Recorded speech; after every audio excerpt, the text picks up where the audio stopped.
Okay, so we've got this phantom camera here inside Path 3D. And we're going to do path follow.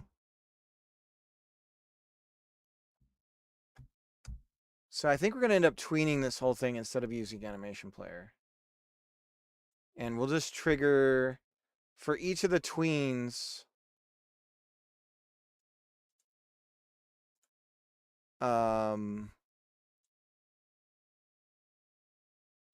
now if we did a path follow on this, there goes the camera. It is facing the wrong way though. And I guess that's because that's the starting point. So even if we did it backwards, it's still facing the wrong way. So we've got to rotate this. But the path follow is what's causing. Can I do the rotation on the camera? So if we do 180, there we go. Now, actually, this doesn't matter because I can tell it to look at, right? So look at mode, simple, assign a target. Oh God, we have to find in this giant list of things.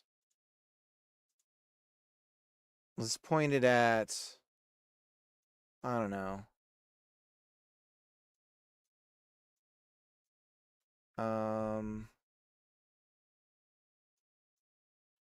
We'll point it at this piece of trash. Or how about this little thing here? So we'll say, look at me. Okay, and then if we go back to the camera, look at target, look at me. There it is. Okay, so now our camera is very diligently looking the wrong way now. Very good. Very nice. So why is that?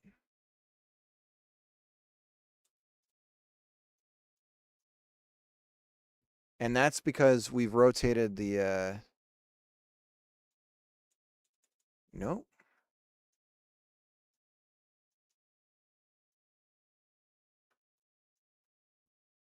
Just to confirm, look at me is way over there. Yep. And it's not even pointing the right way. Let's go back to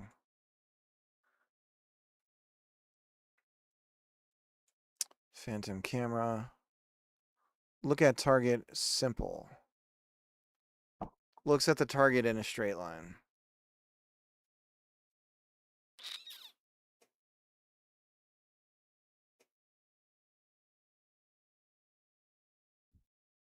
Look at parameters. We want to have damping.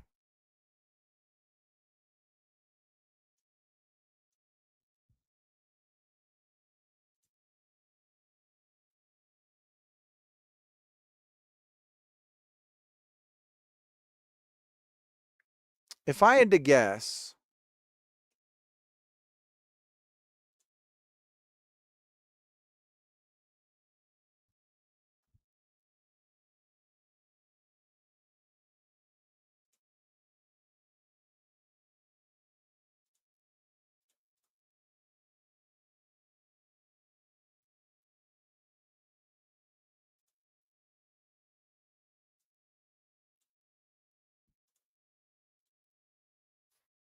let's attach a script to this.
Thoughts. Thoughts. Thoughts. How's it going? I'm saying that wrong right now. My brain is like. I was up really late last night. Um, too late. A little too late.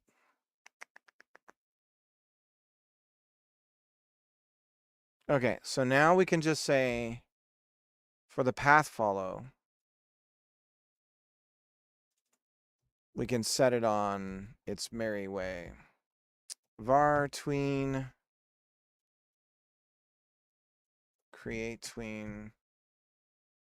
tween property path follow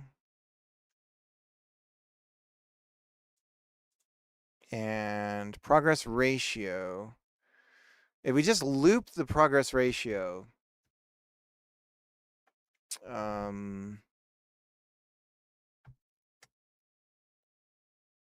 we go from 0 in 0 seconds to 1.0 in 10 seconds.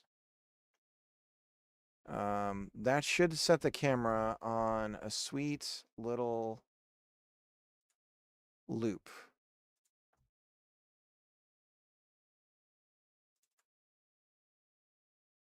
There it goes. Way too fast. But you get the idea. So now if we set a loop on that, let's make it 30 seconds.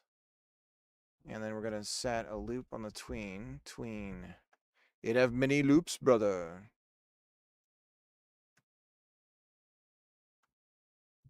It do have many, it fit many loops. It do fit many loops. May I have some loops, brother? Brother. Is it possible that this is due to the fact that we don't have a camera 3D and we don't have a Phantom camera host? Is that possible? Anything is possible. Zombocom. Welcome. Welcome to Zombocom. Hosts. Anything is possible at Zombocom. The only limit is your imagination.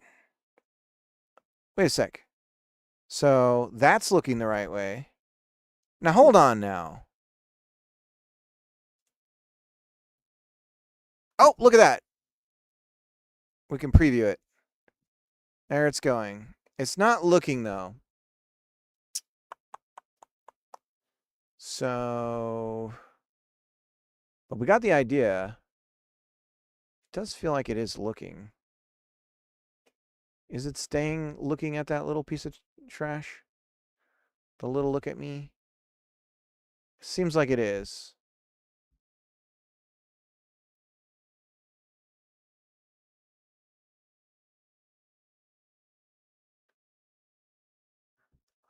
Already looking good. Okay. Welcome to Zombocom. So we have that little tween right there. So what we want to do is we want that to hit that light of that street light a lot more. So if we do something like that, and then we want to put our curve in.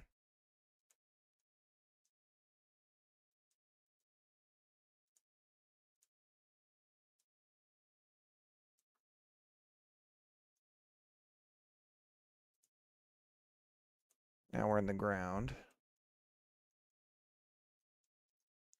Bro.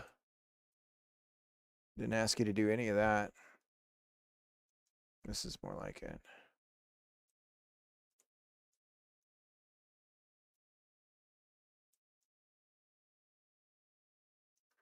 Good.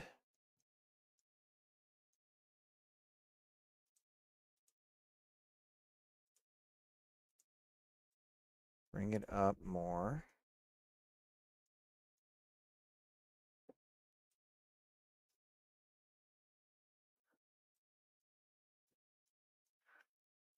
across. And then we're going to curve this guy. Like...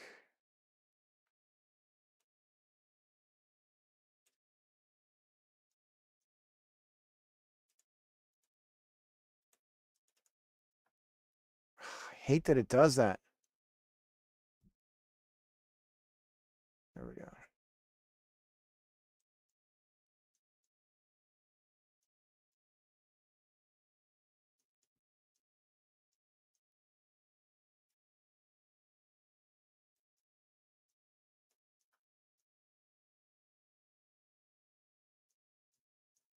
So now if you look at the camera,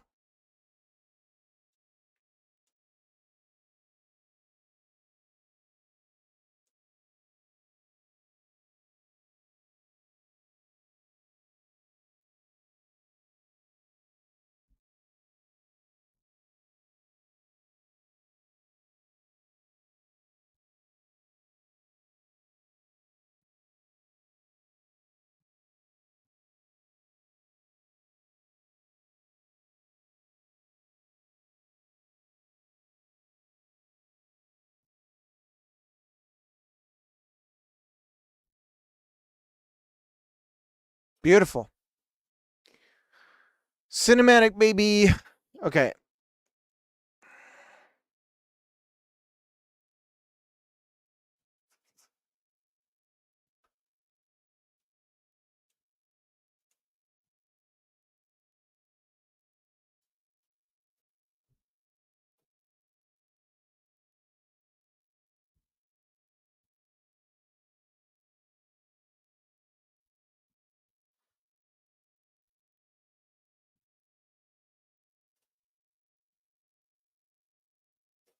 It's looking like something. Okay, so then we're going to do this for the title screen.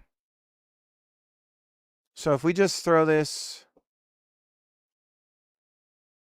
in main, does this just work?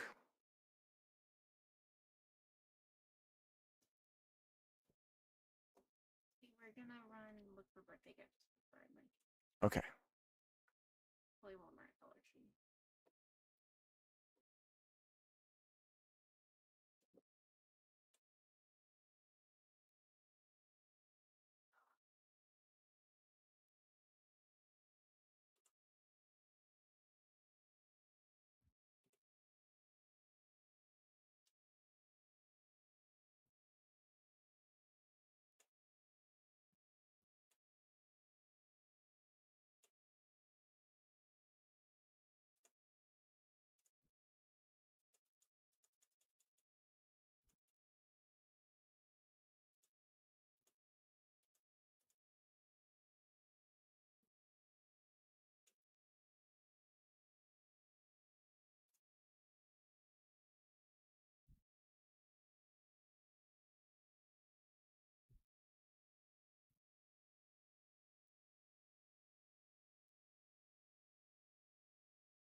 Oh, that's not the title screen.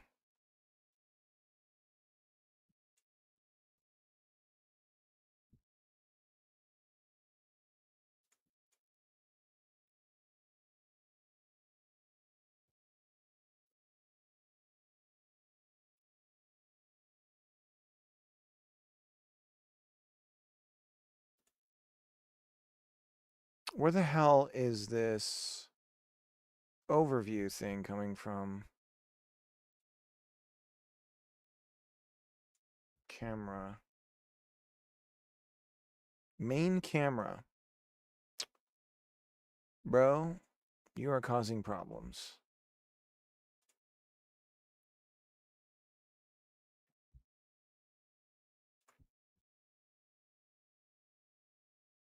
There we go. Okay. It's choppy as hell at full screen. So obviously, still some performance issues. Probably a ton. Like this wouldn't even run on my laptop, right?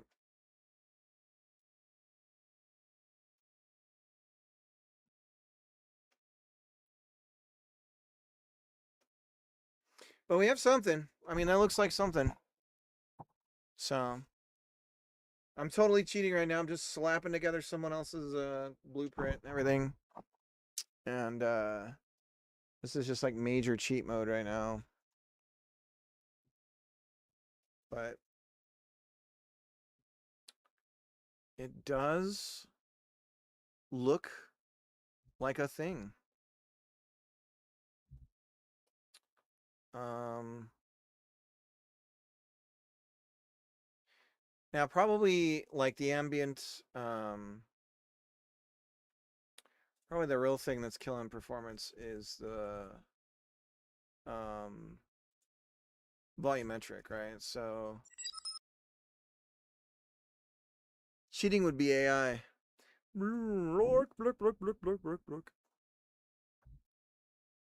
Yeah, so definitely the volume. Still a little choppy. So probably the shadows then, right?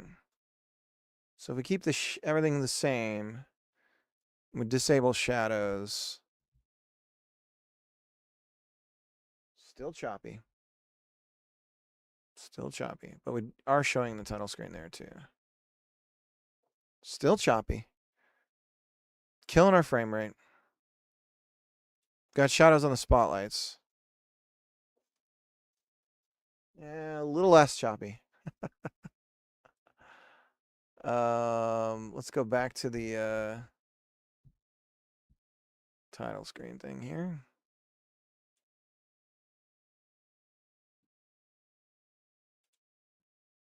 Turn off those gizmos. Let's mess with the volumetric stuff.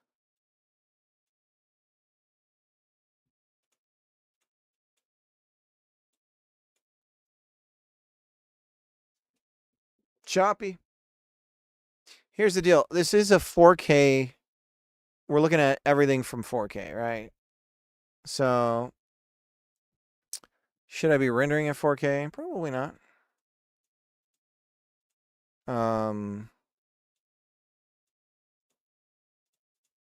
We could do like a generic fog.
Damn it. I hate how it glues itself to the surface when I'm trying to do this. Like, it just throws it on the nearest mesh. It makes it such a fucking pain in the ass to work with. Because then I have to...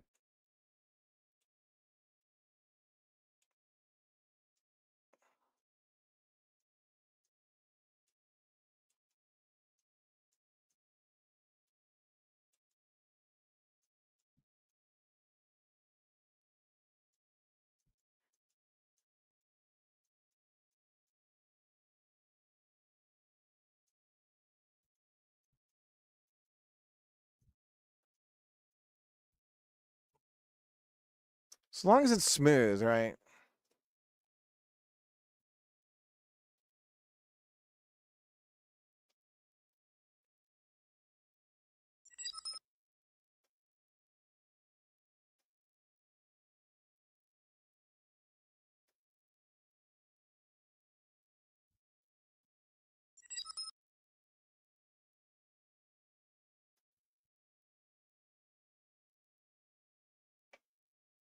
Smooth like an armadillo's asshole. 97.8. Blork, blork, blork, blork.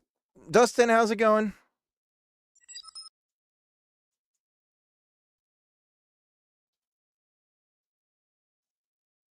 I overhost a 0.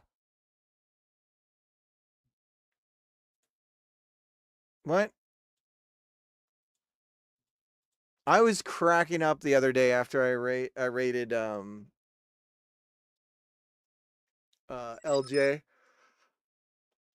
And you were talking to him and he had no fucking clue what you're talking about. I overshot an O. He was just like, huh? It was hilarious.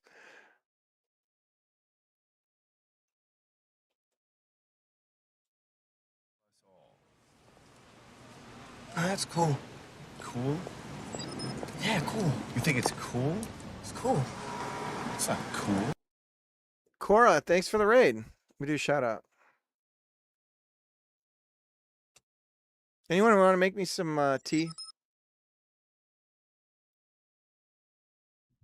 What were you working on? Well, how was life treating you? I'm a little tired. I went to bed at like 2:30 and I woke up at 7. I'm officially out of it.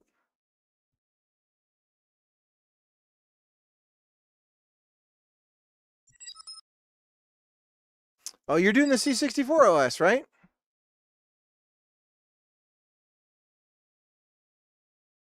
Welcome in, everybody. Gentlemen, this is Democracy Manifest. I was just getting like a stupid screen thing going for the game. It's like a Netflix intro. You know, where everything's frozen. Oh, that's cool. Cool? What? Yeah, cool. You think Wait. it's cool? It's cool. It's not cool. How did I got rated twice by you. Your Twitch is having a stroke. Thank you again for the raid. I appreciate it.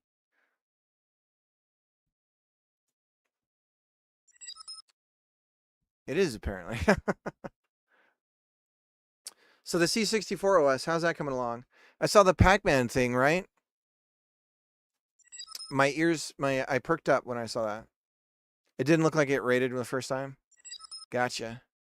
See, now it's smooth. Why is it suddenly performant?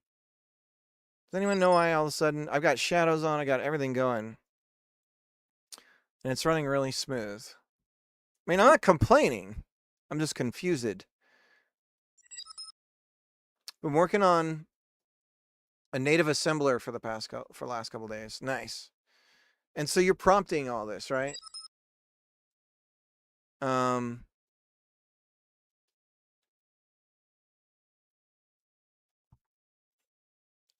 So guys, what I'm imagining is a game where, so we're going to do this big city thing. And then I'm imagining in my infinite imagination that there's these siloed cities and you don't know it, right? And then you break out and then it's like, oh, there's actually this whole world of nature that like I didn't even know about, right? And so there's these kind of open areas and there's stuff that you do there and then basically you're going to these other siloed cities to liberate them from something. So that's the basic idea of like if there was a story, it would be something along those lines. And then overall there's like a new, so if this is cyberpunk, then what you're doing is you're creating a solar punk world, a utopia, the opposite of this, right? Where you're trying to liberate, and then there's like sort of like this solar punk city, which is just like polar opposite. So that's in my head what I would like to be able to do.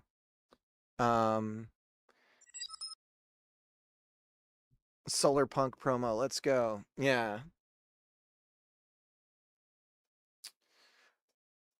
I am, and it's a learning experience working towards better prompts and better approaches. It's been fun. The gold standard for the assembler would be to eventually be able to build the OS with itself. Yeah. Did you play the Solar Punk that just released? No. Cheap cocaine, it says right there. Did you guys see that? That sign says cheap cocaine.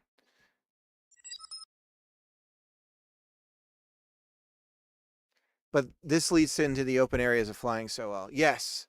And then I have a big twist in my head. If I can do all that, I have an even bigger twist.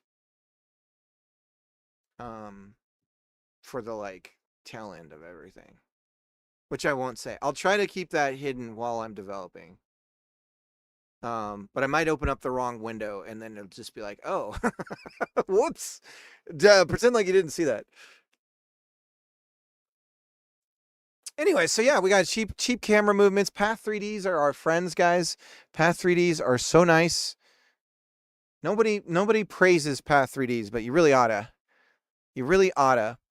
Now, it'd be cool to have it go around and look at some other Who stuff. taught you how to do this stuff? You, all right? I learned it by watching you. What do we got? Who followed? Cora, thanks for the follow. Oh, gotta run. Okay, let me make sure I'm following you too. Give me a second. It's really cool that you're doing that you're open to it. All right, yeah, I've got to follow on you already. Sweet. Got to run because I've already gone longer than I intended, and I have got a schedule to keep, so it's raid and lurk. Have a good stream if I don't make it back. Thank you so much for the raid. I'll take care of the kids. We'll put on some,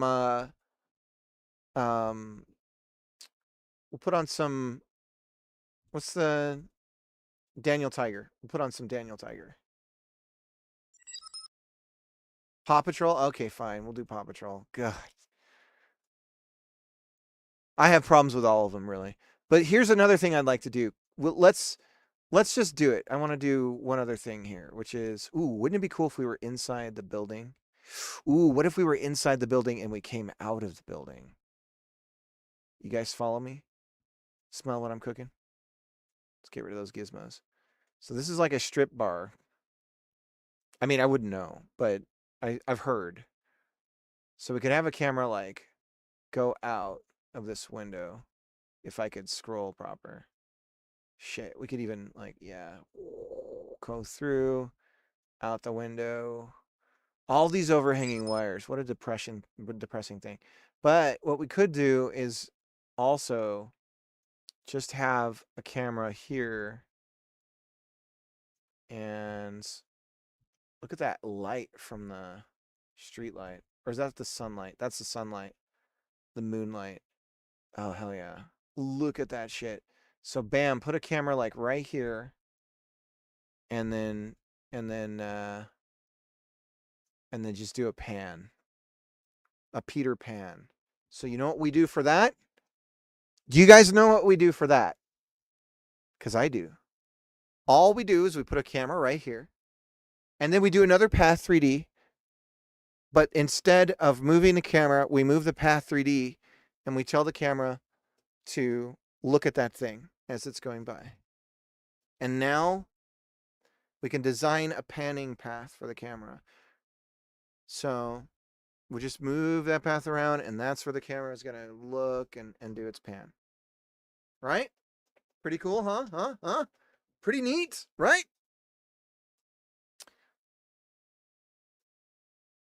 Bam. Ooh. It would be cool to do both, though, wouldn't it? What if we did both? What if we slowly move the camera up, and then we had it panning down towards something, right? Oh, good God. Good googly moogly. Good googly moogly. Hang on. We got to listen to it. Now I got to do the song. Watching a modern game dev discover curves.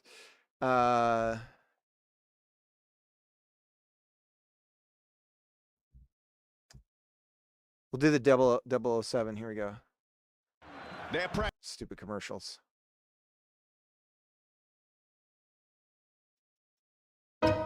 Stupid PetSmart. Pets find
some way to copy the camera position, right?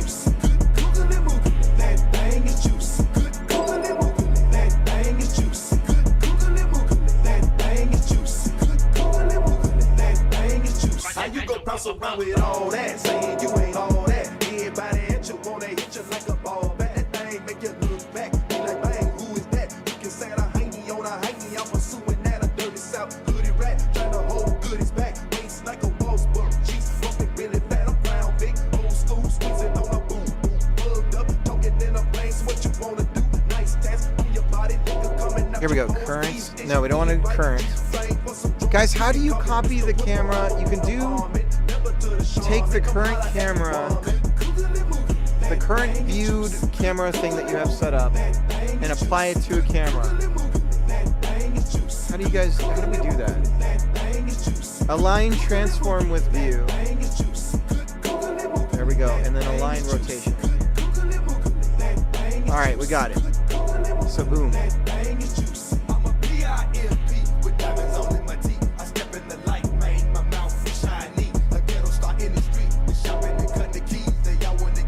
So here we go.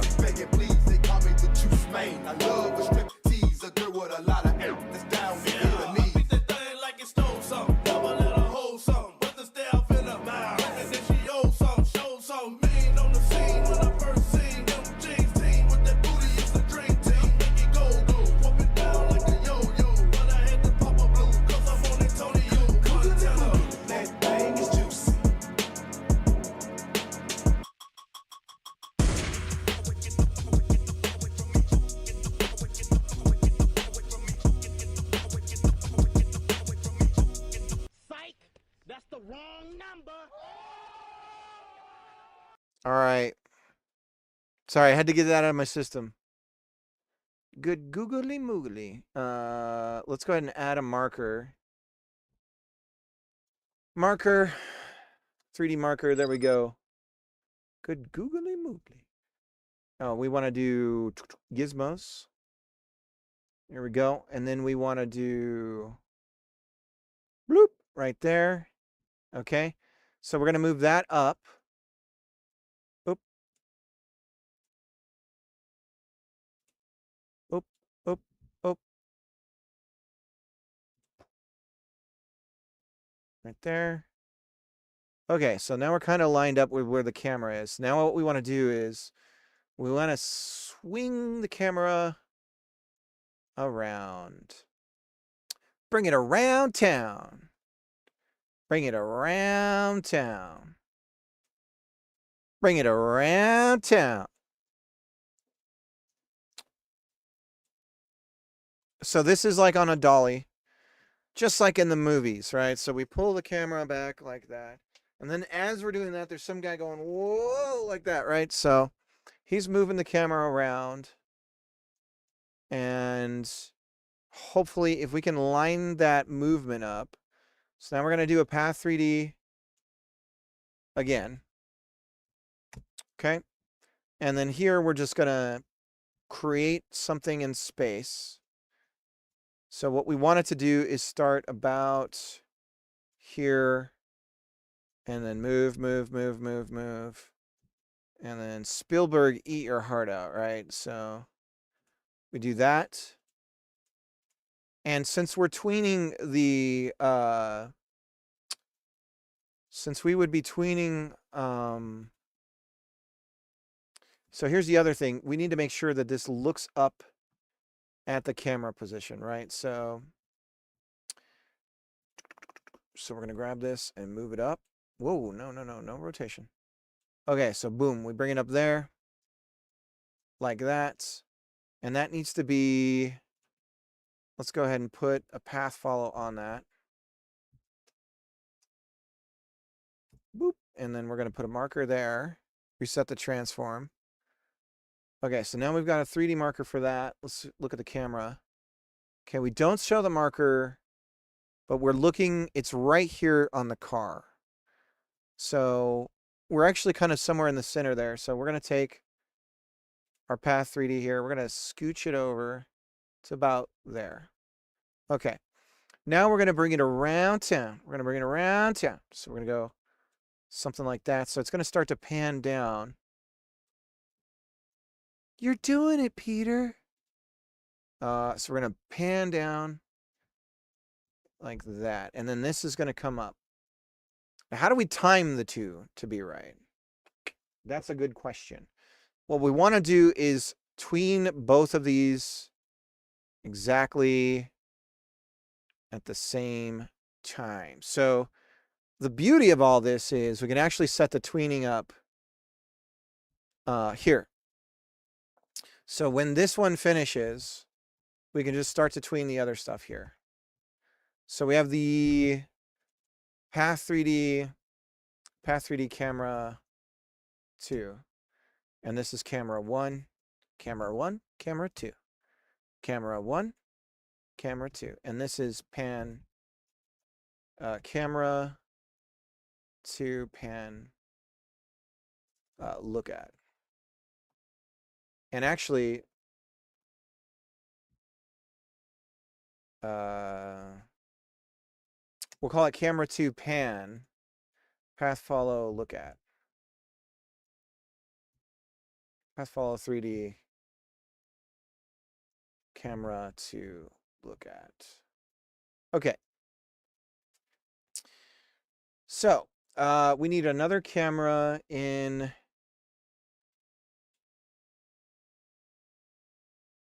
here on the path follow.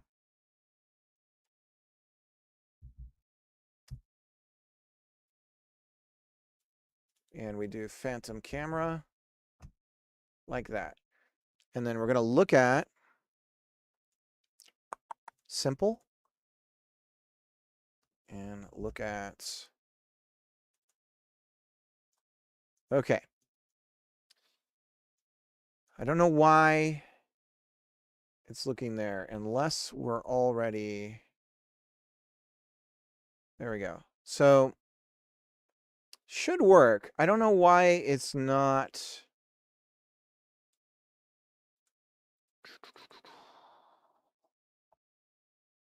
So we're doing some rotation stuff.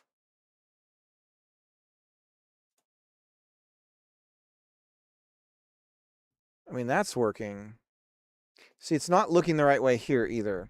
I don't know why in the preview it just kind of lies to us, but we're gonna go with it. So, okay, so we're looking at, and we're gonna tween the look at. Look at parameters. We're gonna dampen it. Okay, and we could do a little bit of noise, right? So we can have a little bit of camera shake if we want.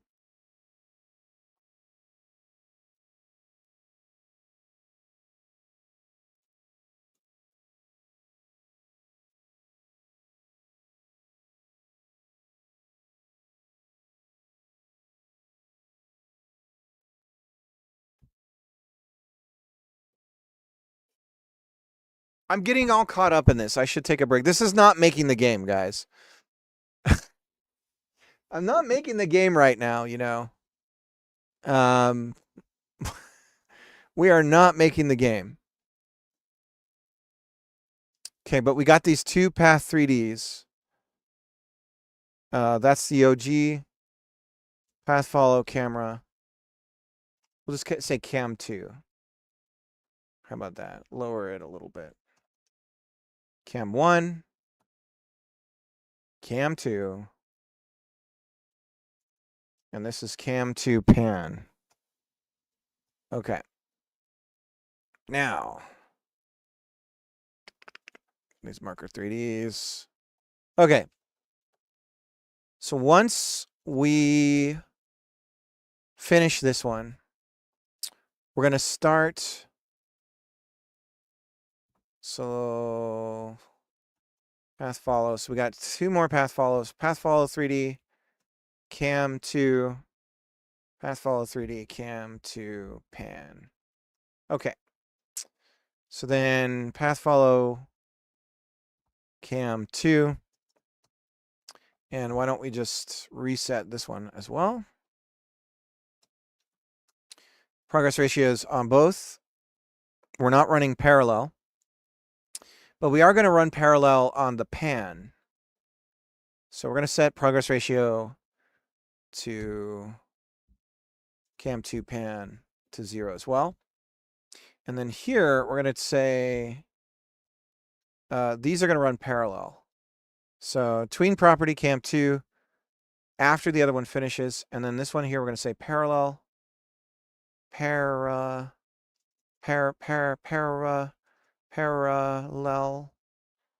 I don't know. Tween property. So is it tween property? Parallel will be before that, right? So we'd say parallel. There we go. Okay, so these two things are going to go full on. The cam pan and the cam as it goes up, right? We're going to do the same speed. So these two are parallel. This one is on its own. They reset after the loop is over. The next thing we also have to do is set the camera as active. Now, I believe the easy way to do that is to just set the priority. Anytime you set the priority, that'll do it. So what we'll do is we'll tween the property. Here we'll say priority. And we're setting it to 0. And then once we finish here, we're going to say cam 2 priority becomes 0. So I believe that will create our sort of merry-go-round of active cameras. So here goes this one in the background. It's going. And then when it finishes, we should see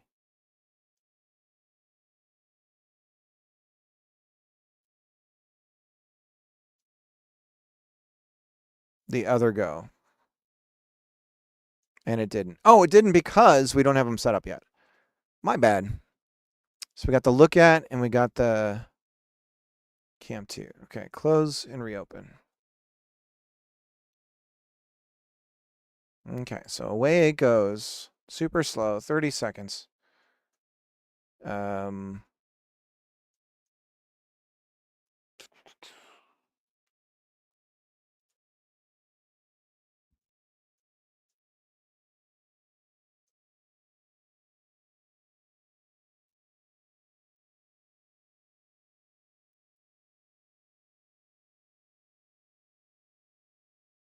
And then there goes the other one. And see the pan target is going. And then the camera is slowly coming up. So it should just work. Let's delete this and run it. So long as my understanding about priority is right. I believe anytime you set priority, if they're all 0, whatever the last one is that you set to 0 becomes the... So here's the first camera panning along. Why did we get full screen all of a sudden? I didn't do that. That's weird.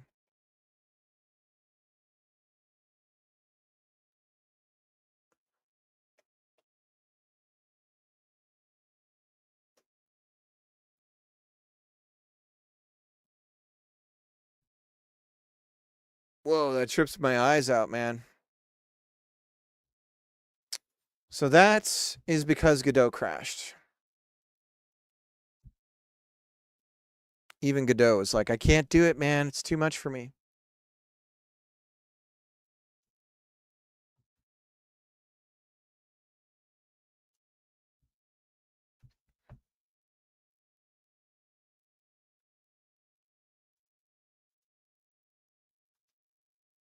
How about I just set cam 2 to priority 1?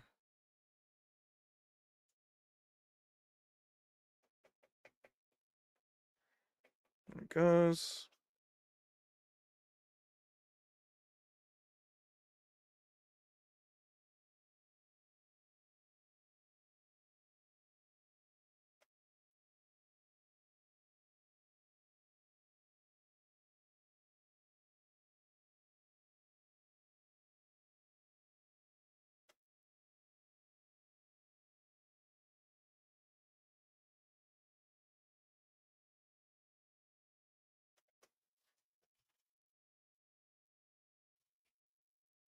And so after 30 seconds, since the other cameras didn't become active,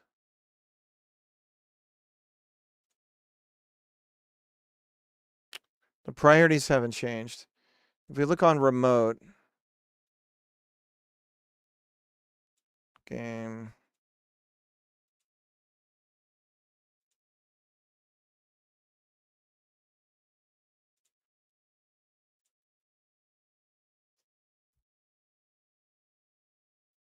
I think there's an actual function call for setting priority that we have to fire.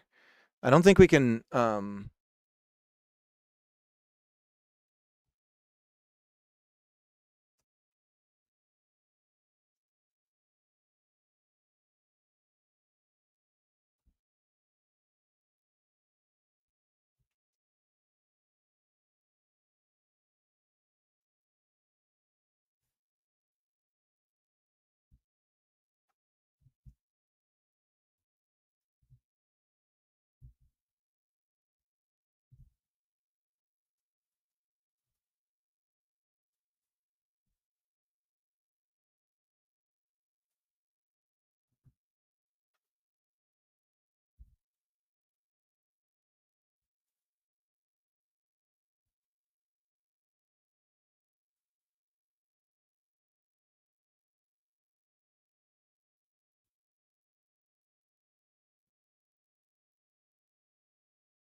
All right, let's do the first move in 10 seconds. So I don't have to wait as long.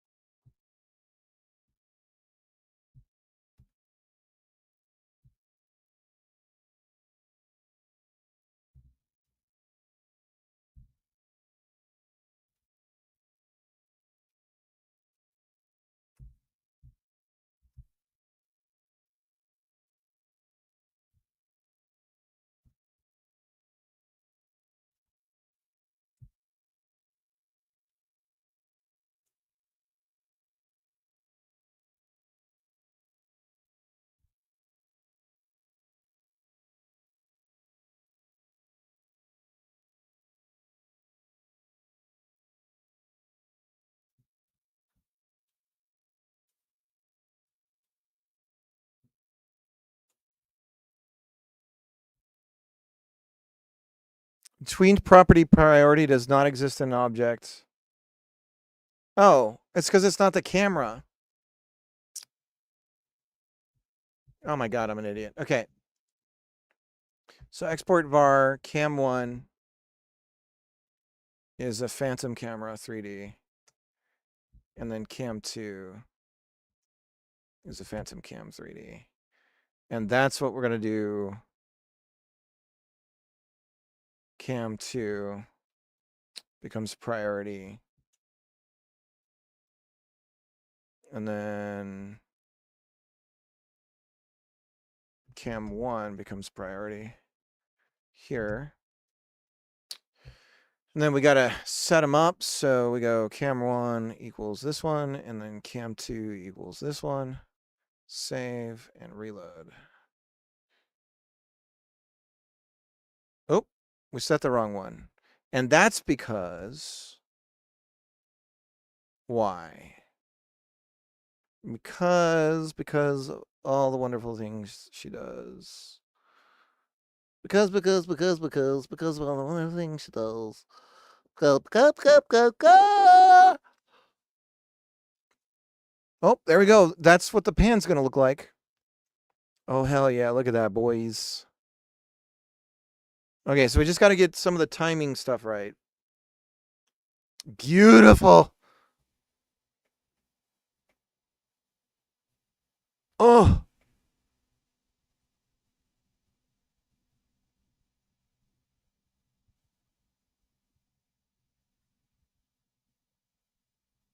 Okay. Whoa. And we don't want to pan between both of them. So now this is set up right. It's just when it first starts, the priority is wrong. Wrong. Do you hear me? Wrong. Wrong me. Wrong me. Wrong my brains out. Huh. Why is it acting like...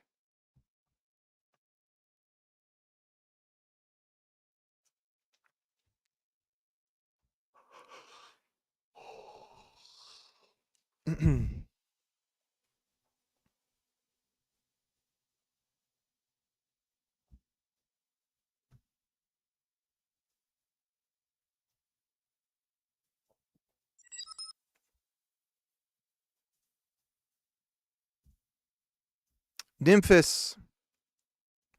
That's the plan, Nymphus.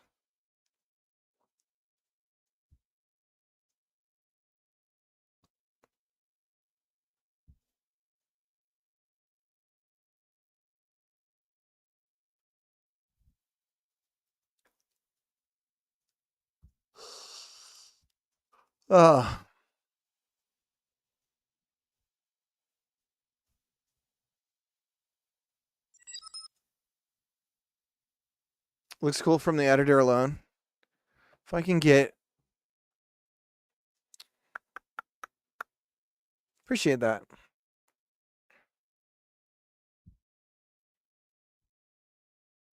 I want it to snap. Tween on load is false. And then the same on this. So that'll get rid of that. Maybe we do a callback on the loop here at the end. And that will set the proper binding. There we go. So we start here, and the camera goes all the way back.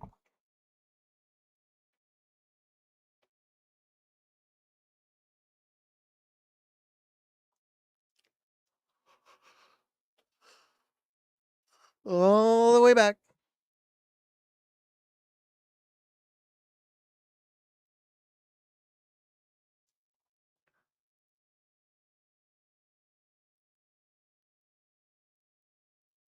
And then we don't cut to the other one. That's great. Ah! Now I'm thinking these callbacks are the problem. Cam 2 set bind. Let's double check. Cam 1.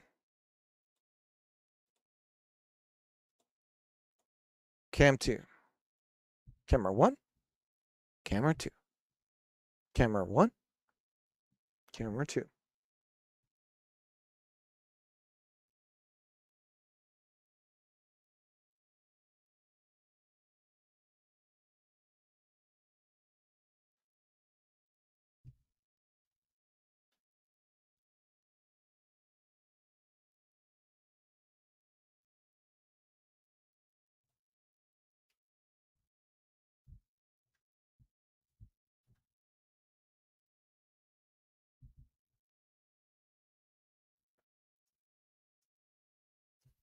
Creates and appends a callback tweener. This can be used to call an arbitrary method in any object. Use callable bind to bind additional arguments. Right.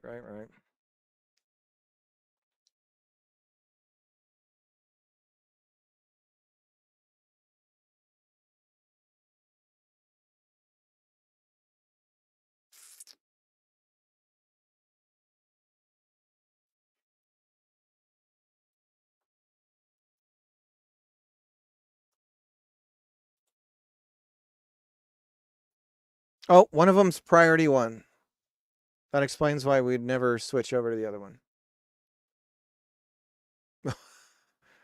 That's not what we want.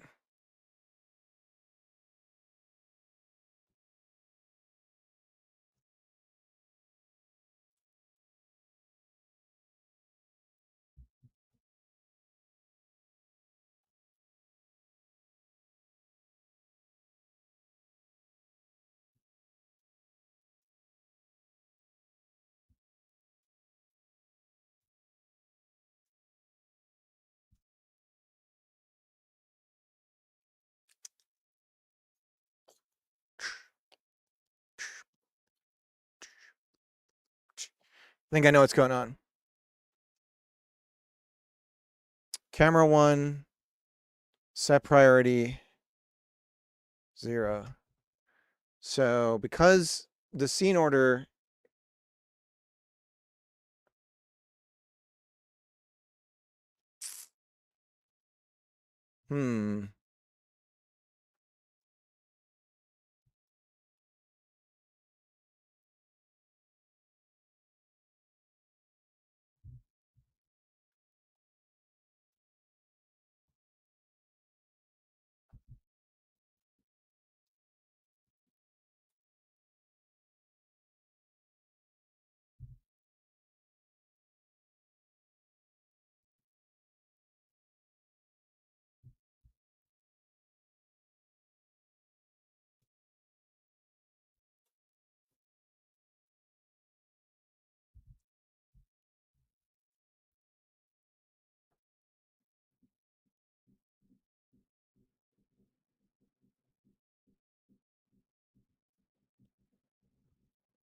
changing the priority will send the event to the scene's PCCam host, which will then determine whether if the priority value is greater or equal to the current highest PCCam in the scene.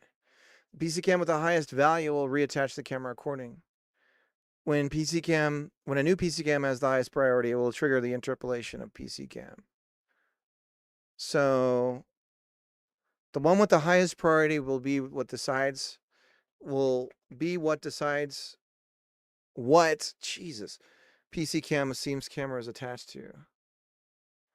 I could have sworn I read somewhere in this that setting the price, if they're the same and you set 1, that's now the highest, right?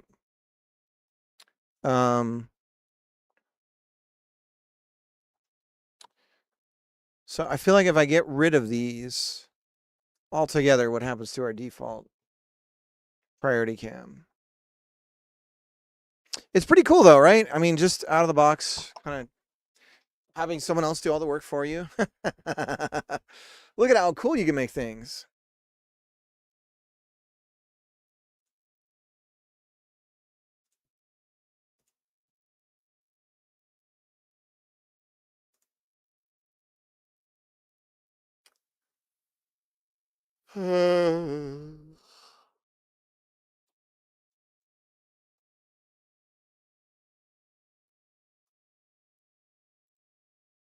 What if I make them both 1? Is the behavior identical?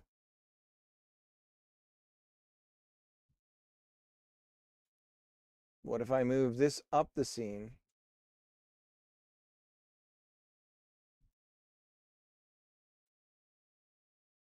Was the other one? Well, that'll work.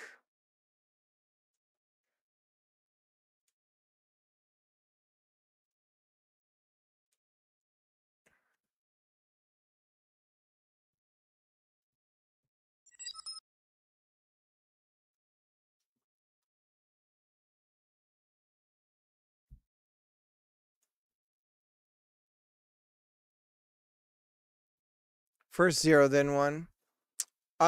Yeah, to constantly increment in a tween is a little bit of work, but we could do it that way. Because we're going to go back and forth between the two. But hopefully this will work. I think this is going to do it. So when we get up here, we're going to go to the other one. Please, please, please, please, please. Yes. Okay. But we don't want to tween all the way over. We don't want it to tween, right? So got to figure out how not to have the actual cut tween.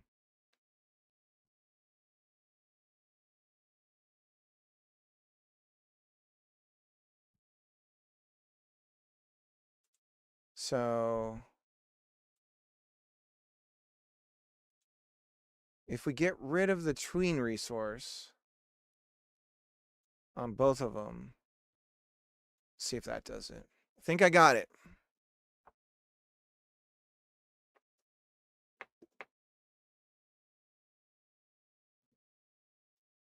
Cheap cocaine, hard drugs.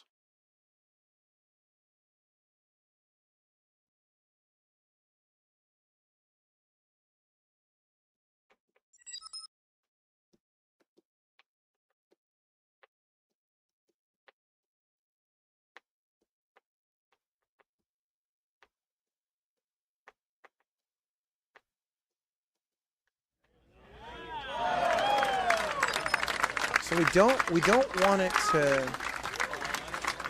How's it going, Nathir?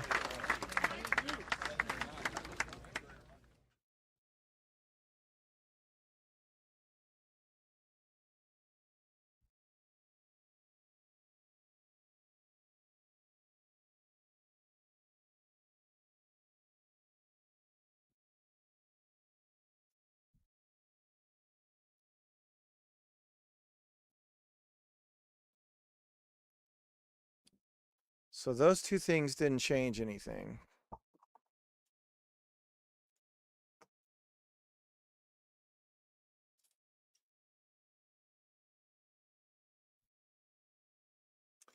If enabled, the moment Phantom Camera 3D is instantiated into a scene, it'll perform a tween transition. Okay.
I'd like C and C++ where it first use I as is, then increment its value by 1 in Godot. Yeah, the problem is on the tweens, right? So you need to be sure that you're incrementing in a way where when the tween is repeating itself, that value is actually changing and it's not starting over again. So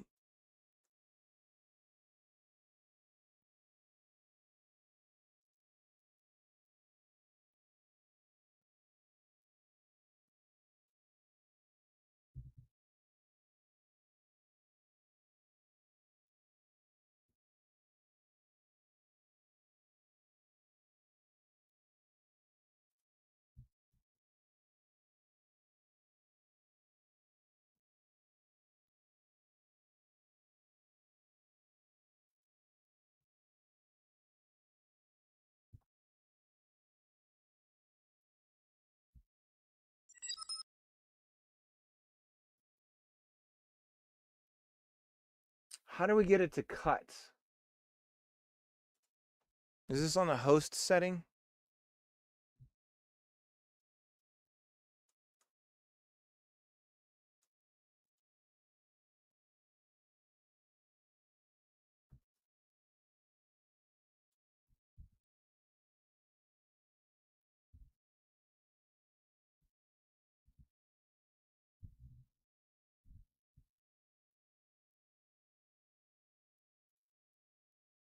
Yeah.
I don't know.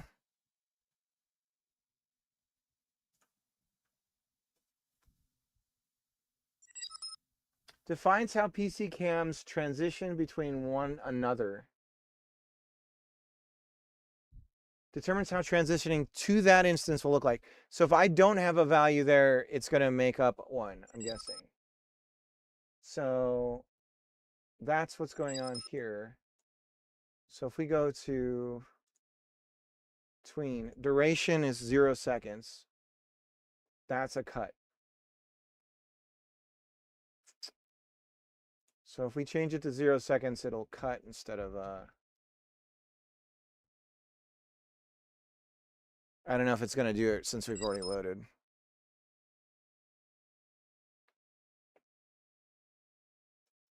There we go. Okay, we figured it out. Okay, so we got a cool little title screen thing here that is absolutely, almost and seemingly a pointless waste of time of the stream so far today. 3 hours down the drain doing absolutely nothing for the game's development. Congratulations, Cricket. Actually, we did do a bunch of work on the UI stuff a little bit ago, but okay, so we have that, and now it's poorly designed, poorly optimized, all kinds of poor stuff. So what we need to do is get rid of this thing when we're not in the title anymore. So we just dump it. I guess we can do that, right? Let's go ahead and add this to the fast loading.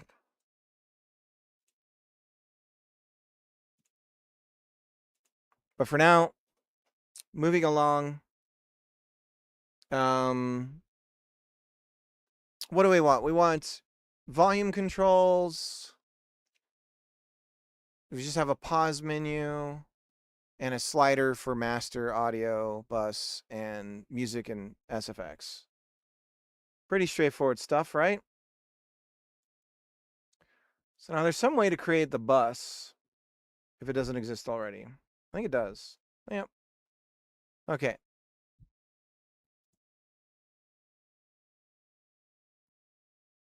So we've got SFX and music and the master. There's some trick to this as well. The visual slider. What's the theme? Dude, I am so tired of...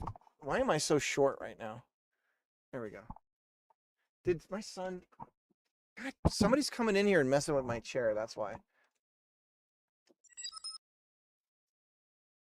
Somebody's doing it. I don't know who it is. It ain't me.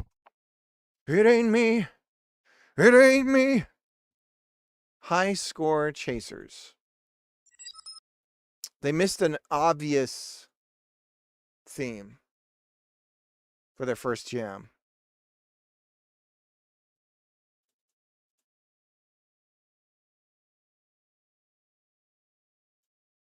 Which is stop killing games.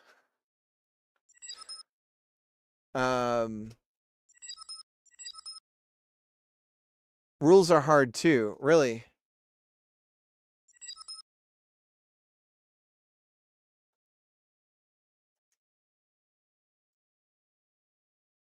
Let me check it out. Is it on itch?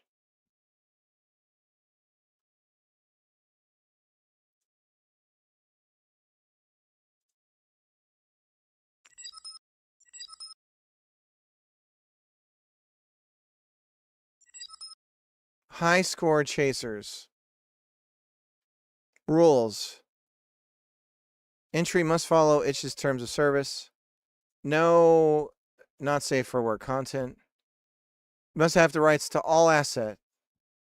Check the license. Game has to be made specifically for this jam and no other jam. Game has to be made during the jam development period. Game has to be a web playable on itch. Entry has to be a game, no assets or concepts or documents, etc. The game entry has to be playable for free. Only one entry per person. You can be in one team only. No harassment of real people, mocking or parody. No harassment of another participant. This is such a strange thing. No public accusations of any sort. If something irritates you, tell the No speculation or bickering, prolonged arguments. Especially in the game entry and comment section. Don't blemish others. Jesus, what is wrong with their community that they'd have to even say this?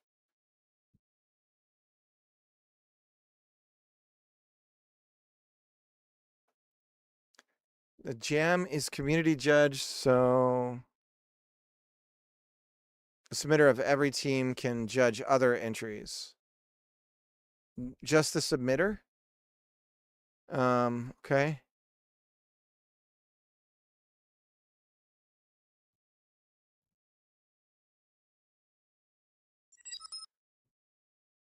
End of life plan. Is your game compliant with the postulates of the stop killing games?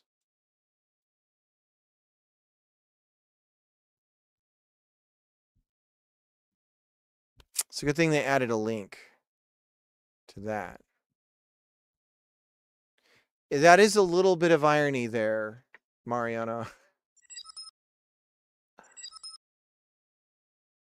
So you need to make a live service game that can't be killed for 10 years? Well, I mean, if you use, what's that high score thing that I was using called? I don't even remember. But if you use that, they have the open source server stuff. So if you just include that as a download and be like, here's how you can host the server for the high score system. And here's how you can change the server it points to. Pretty much be done.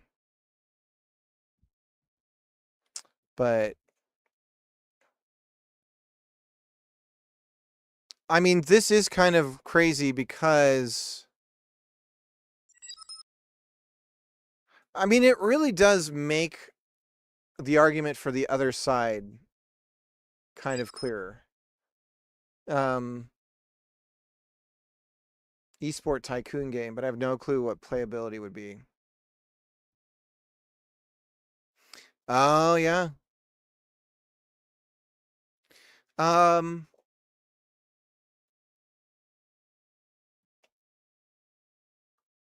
Yeah, I mean you could make a sim game that's like a commentary on how companies end of life games to ramp money up.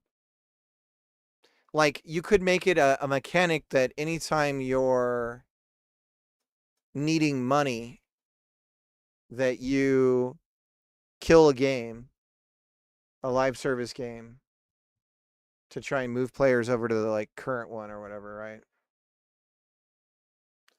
And then that's how you can bump your money back up if you're getting close to like negative or something.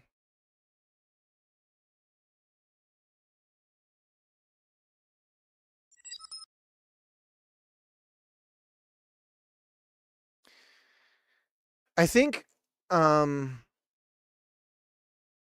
I think the approach with Stop Killing Games is all wrong. Um I think it just needs to be like, hey, going forward, somehow you've got to make it illegal to say that you can't, if the game servers are gone or whatever, then if somebody goes along and makes a replacement, you can't come after them. Consume other smaller game companies with good games to keep afloat. Yeah.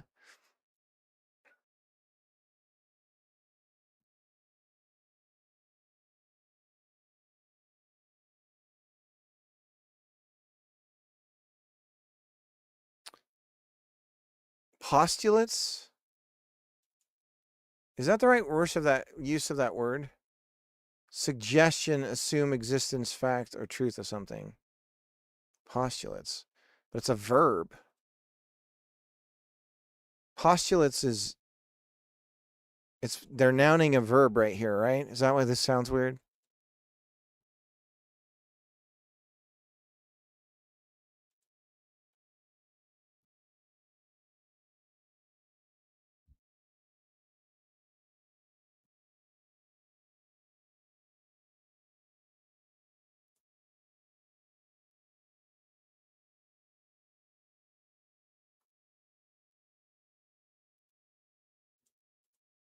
All right, let's go ahead and commit what we did with the title cam.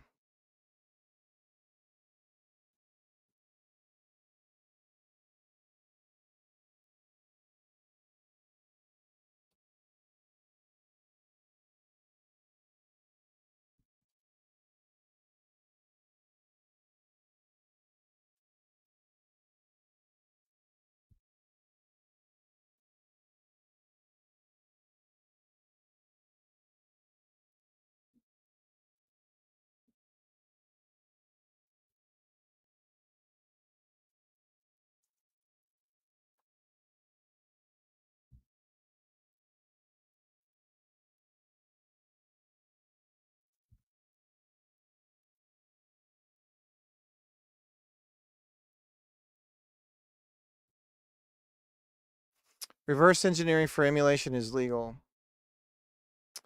With the DMCA in the United States, I don't think that's been.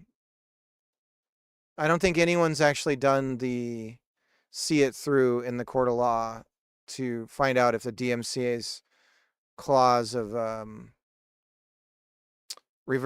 anything where you break or tamper with any sort of anti-tampering measure is therefore illegal. Is the DMCA like, you know, is what we have with that. So if they have some sort of anti-tamper measure and you break that, you are technically breaking the law, and that has not been pushed through higher courts to like determine whether or not that's even legal. So somebody's got to have the money to burn to find that out. At least in the US. I'm getting real tired of other countries' trade policies dictating our laws and any other country's laws for that matter. But it seems like a lot of countries tend to circumvent their representation by agreeing to trade that has some sort of, rule that now everyone in that country has to follow, even if the representatives that they elected didn't vote for that law. Right. Meanwhile, it is totally fine U.S. laws enforce our market. That's what I mean. Yeah. That's what's stupid. No country's trade agreements should dictate local governance. That's not how that's supposed to work. It's like a backdoor to creating laws, bypassing the entire, at least in the United States, the entire like supposed way that our representative government's supposed to work, where Congress votes the laws in, not some guy going to some country and shaking a hand and saying, "Yeah, that's what we're gonna do." Anyways, it's kind of a bummer. I'm gonna go make some tea. I'll be right back, and we're gonna get back to doing UI stuff.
Sorry, guys. Almost ready. Hope you're all doing good.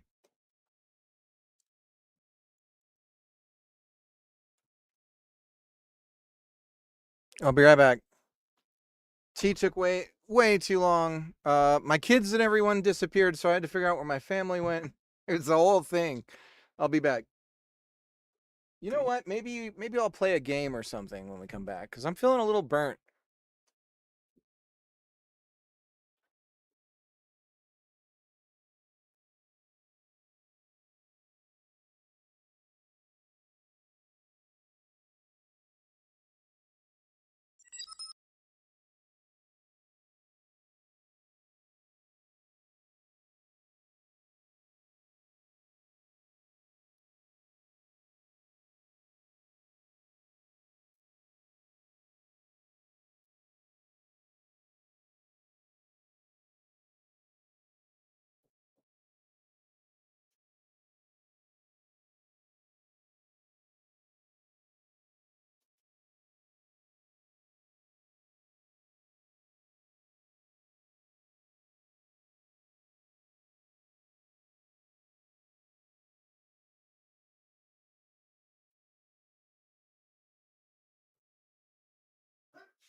All right.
We'll play a little more Panzer.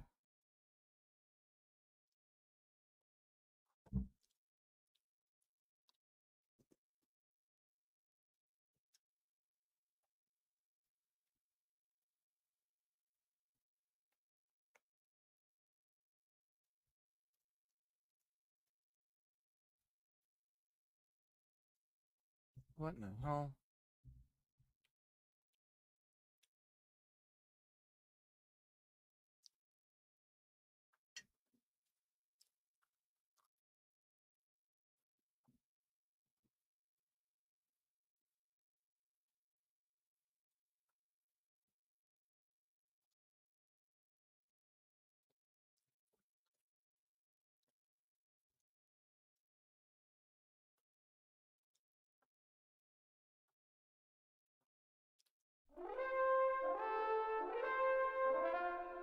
Why am I in the corner? Ah!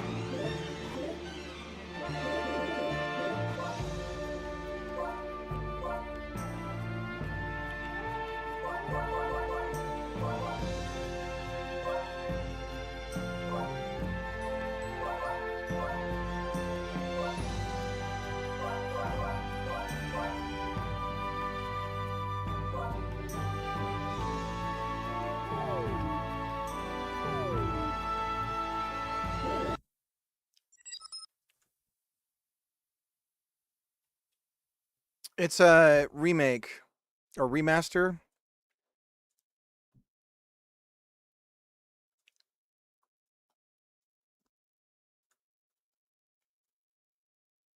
Hmm.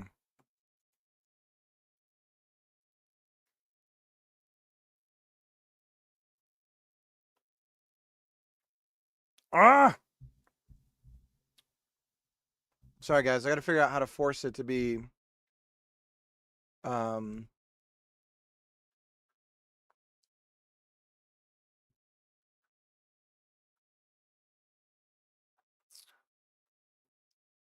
I did this on somebody's.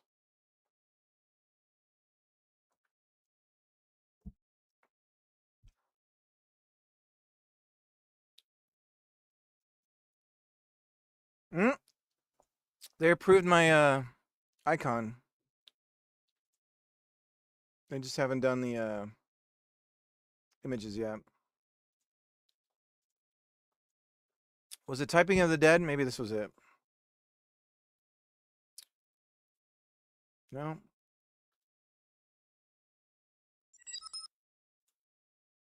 No.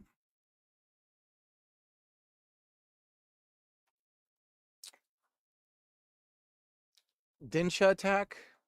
I haven't heard of that.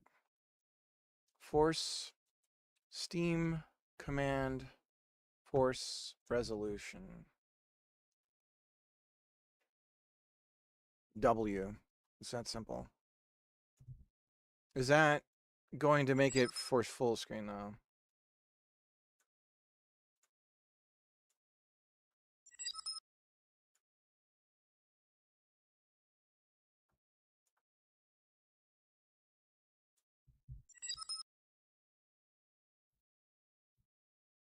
Why are we in the corner?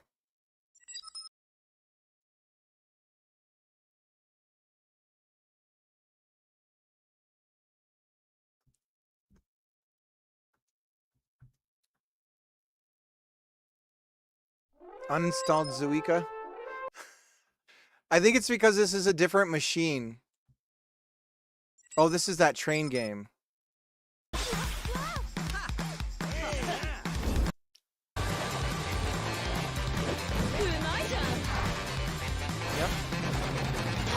Oh, that's cool. Cool? Yeah, cool. You think it's cool? Little doctor with a raid. What are you doing? It's not cool. We're just gonna try and we're trying to play Panzer Dragoon. On Steam. I'm just having troubles forcing full. It's like scaled, and I don't know why.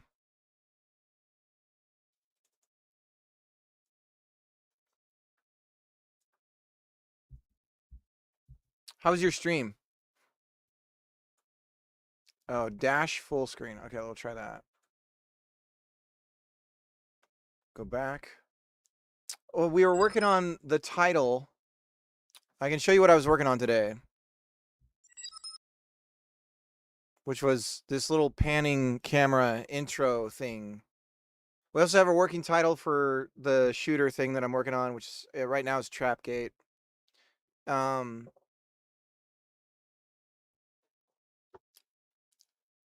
yeah, we have this little scene that we got from the Cinti stuff. So this is just to have something on the like title screen. And then when it gets over here, it should cut to another camera. Yeah. Got a little pan there. It's all frozen. It's like a Netflix title sequence thing. But anyways, so that's what I was doing this morning. And I need a break. My brain is fried. So we were going to go play some Panzer Dragoon. It was a wild one, but fun. Oh, the train one? Did you play it too?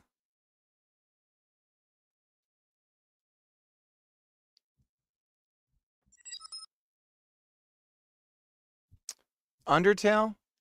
I haven't played Undertale. I've played wait, I want to make sure I'm saying no to the right thing. Undertale's the like Earthbound style game, right?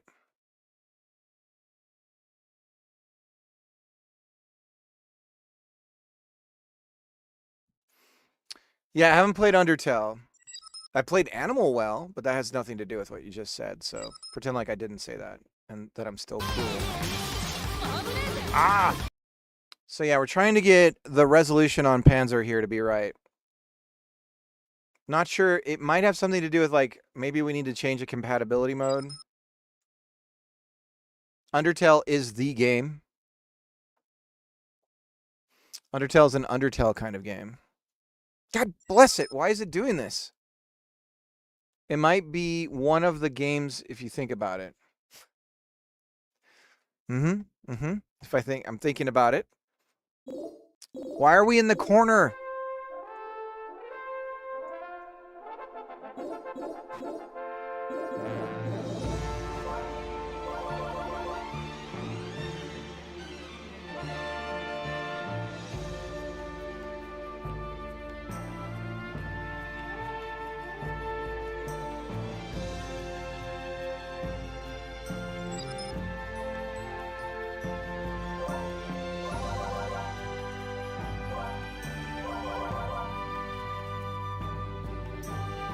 GameScope, that's what I'm trying to figure out.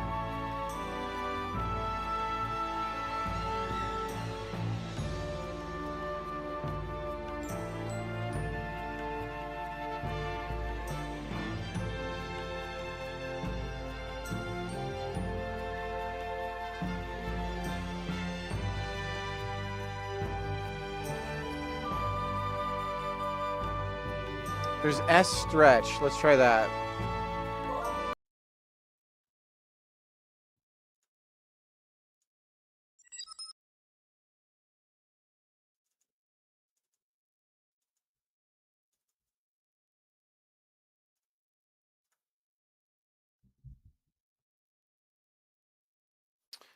switching to Proton GE also fixes a surprising amount of errors for me. I'll check that out. You know, if this doesn't work, we're gonna go straight over to whatchamacallit. Oh, that's cool. Oh no. Cool? Iris John. Yeah, cool. You think it's cool? It's cool. It's not cool. Irish, thank you so much for the raid.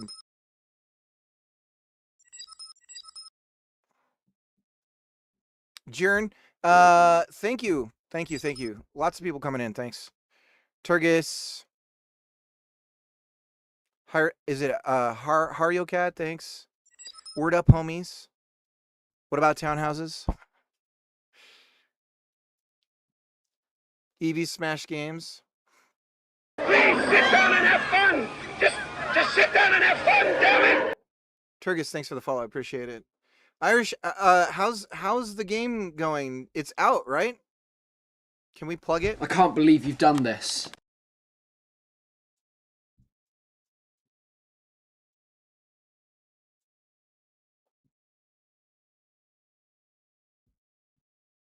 Evie Smash Games, thank you for the follow. What were you working on today, Irish? And Little Doctor. Yes. But listen, I'm mostly Puddle. Tacky Current, Sawmillerk. Always working on my game, dude. Yep. Understood. Yeah, man, we're in the hundreds Fahrenheit, which is pretty brutal. I'm supposed to be up north in the United States. What's going on? But weather's been real awful. Weather's been awful. We're trying to play Panzer Dragoon here, guys, but it's not working. It's not working. So I didn't like the game scope.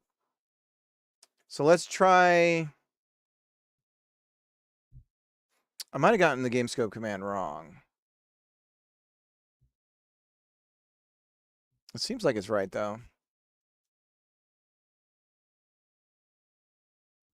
All right. Well, thank you for the raid. Everyone, welcome in. I'll show you. We're working on a shooter right now. It's a bit of a disaster if I tried to show you it. I don't think it would work. I just got like a little stupid title thing going. If you know the Cinti assets, you'll know all of this anyways. It's nothing special. Dr. Captain, sir. But we just got this little title thing going with the camera panning around and stuff like that. So the scope of the game that I'm working on is a rail shooter primarily, but it's a little bit of everything. I'm going to try to have it be a mix of this started as a jam game where I was doing like Star Fox controls. And so I got that kind of figured out, and the jam was a disaster. But then I was like, you know what? I think I can push this through into something else. So at this point, it's going to be kind of a frenetic mishmash. I'm dropping frames right now because I got a bunch of stuff running. A frenetic mishmash of going between different shooting styles. So you'll be in a rail shooter at one moment. You're on a motorbike thing, a floating bike thing. You're going down the side of a building. You're flying through alleyways and shooting stuff and everything. But boom, the bike you're on explodes. And then it turns into like a Time Crisis style game where you're like first person view, but you're on foot. You're moving the reticle around, shooting guys popping up out of stuff and everything. And then bam, now you're on a hoverboard and it turns into Space Harrier. You know, something like that. And then you squeeze through an alleyway and it's getting really, really, really tight. And then boom, the camera moves and suddenly it becomes a side-scrolling shmup. And so that's the idea, is to just blend a bunch of this could be a huge disaster because I'm mixing shooting genres. But just switching between these like kind of classic shooter play styles. And I guess apparently I haven't played it, but what's the Gooner game that everyone loves? What's that one called? With the girl in the skirt? What's that one called? Near Automata, or near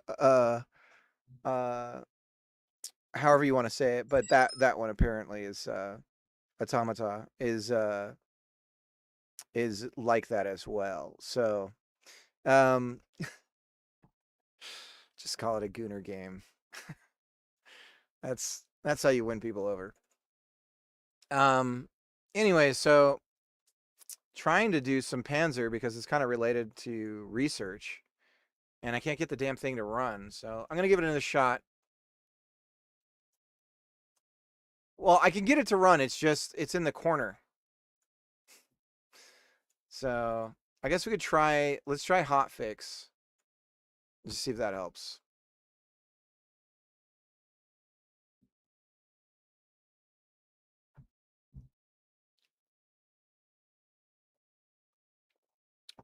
I might have a shout out for Aris John that nope. Oh, I think I know what's going on.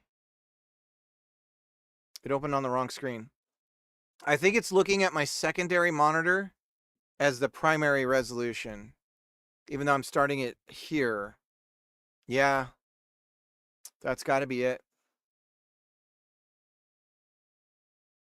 It doesn't know any better.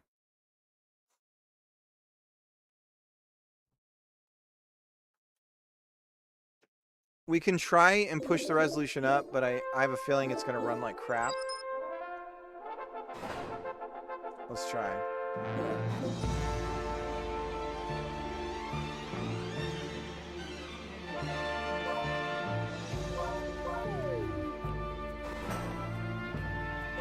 It's not taking it.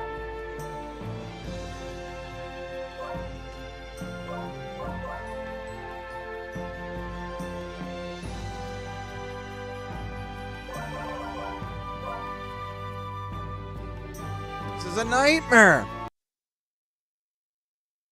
Yeah. It's 100% what's going on. I had trouble with it, and ultimately I bought an adapter.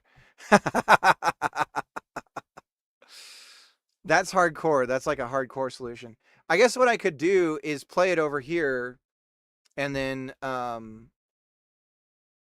switch the camera to show that monitor, or switch the screen to show that monitor.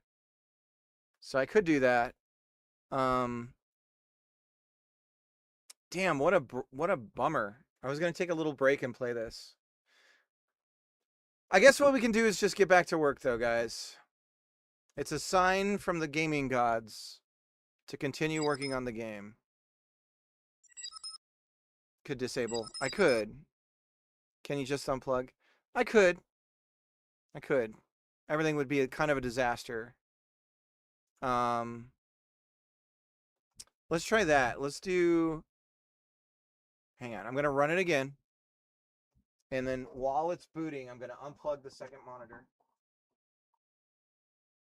Hey, we tricked that son of a bitch. You thought you could win.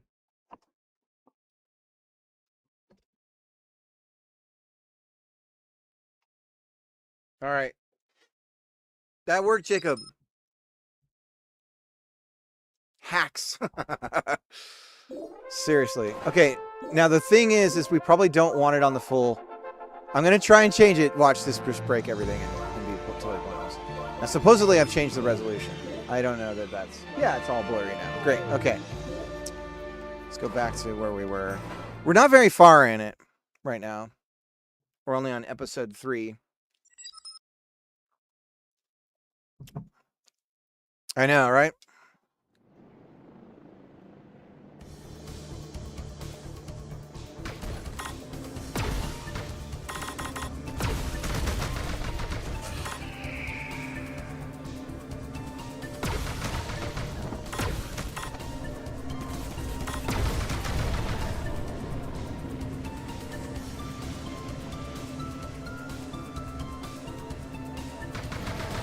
Looks like I can't lock on for whatever reason.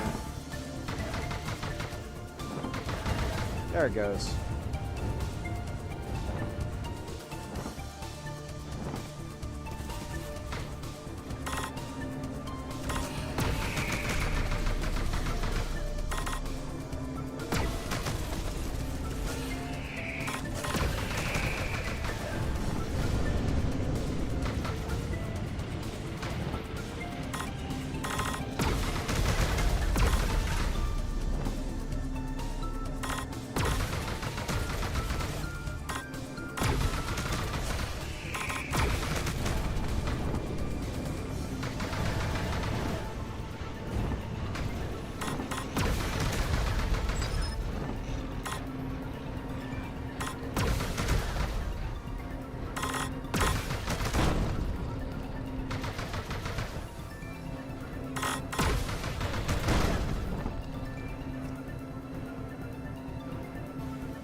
Is it loud? Was this an arcade game? No, it was originally on the Sega, shit, was it the 32X? No, it was on the Sega, damn it, what was it called?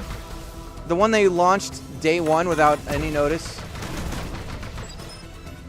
Saturn, that's the one.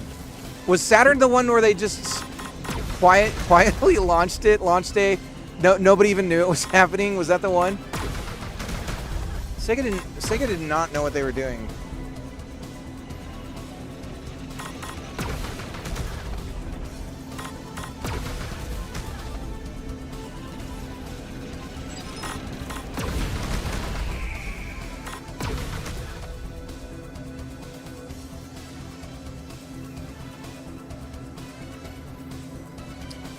But there's on the Xbox there's Panzer Dragoon Orta, which is really good.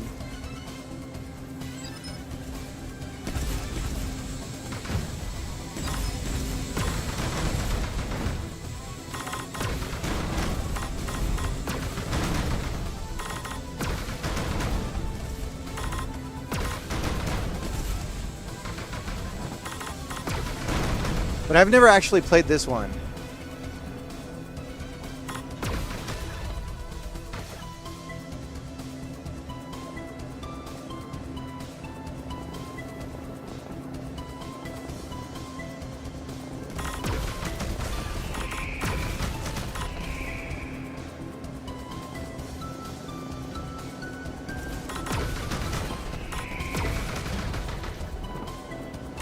But what I like about Panzer Dragoon is that it's a like, you see those objects coming at you, so you have to play like kind of defensively on top of like just like normal shooter stuff. So I think that's cool. Like Star Fox doesn't really have you doing things like that.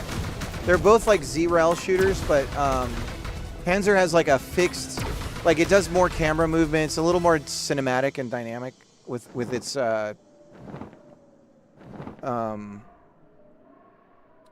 See, I don't like that. I don't like how on the rail shooters when you, with these kinds of like third person kinds, when you move the reticle over to the right side and then you try to move it back, you kind of like are glued to the corner. And I just don't like that. And I'm trying to think of a way of how to fix that.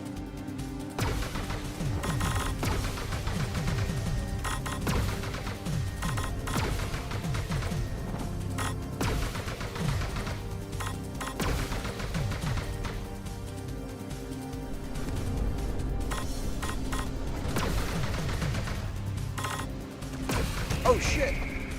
Let him go up.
Oh shit, they got me.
growling.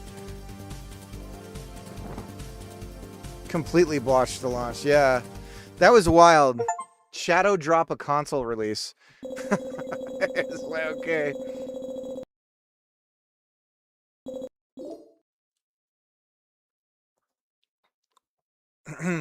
It was so bad that the retailers didn't even know what the hell was going on.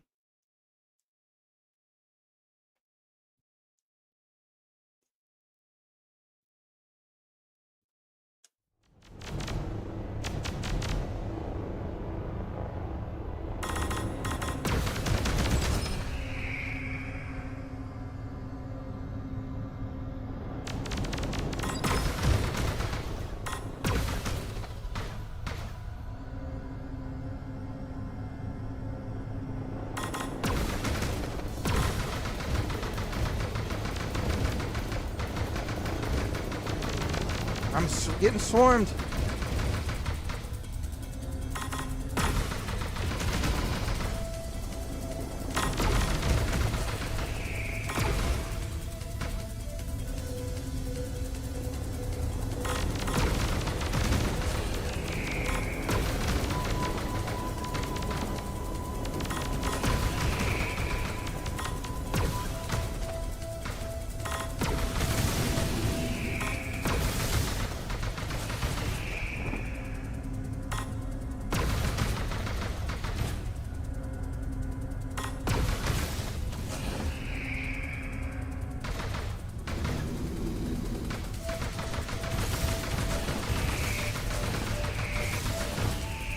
I'm getting hit like crazy.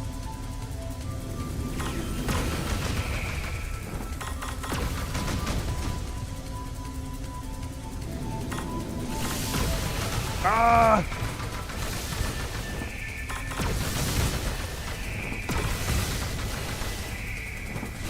There's a roll, right? Is there a roll? Am I crazy?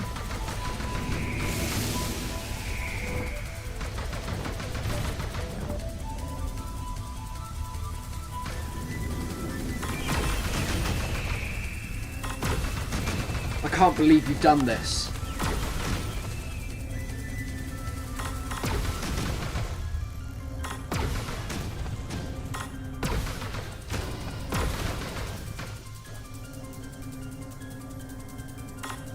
Oh shit.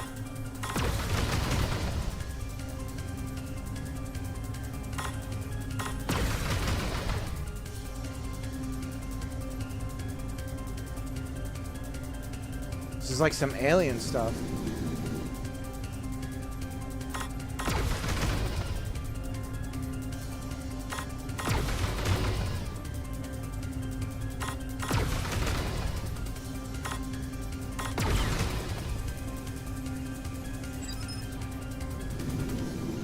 So disorienting. As a viewer, yeah. I just look at the foreground. But the problem when you get your graphics, like the fidelity getting higher and higher,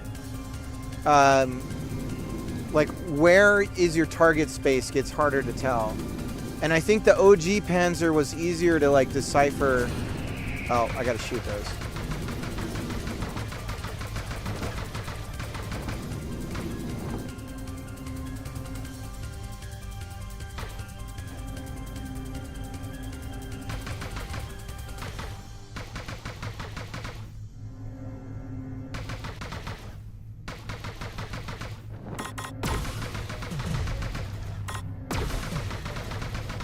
Ah! Guardian. Oh, Jesus. It's a Pokemon.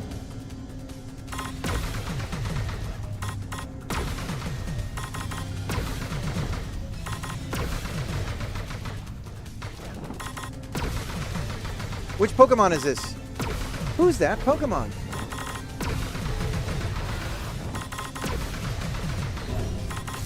I like that the Guardian is easier than any of the enemies I've come across.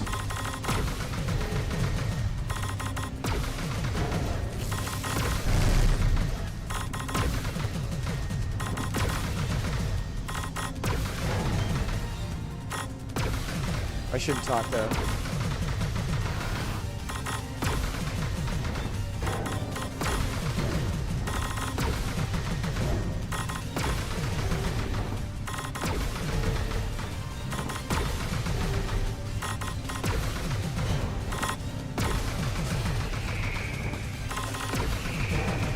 Got me. God damn it. Do I just want to go after the center, the meaty bit? Oh, sweet Jesus!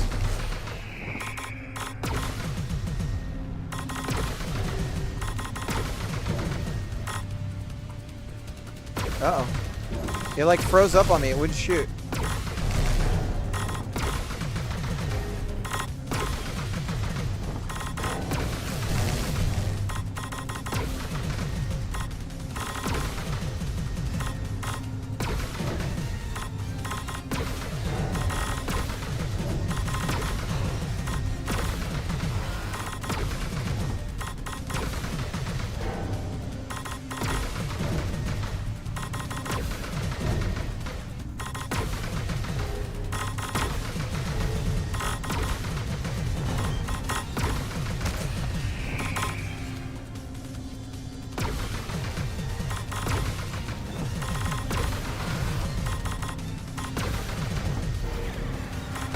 No, no, no, no, no, no.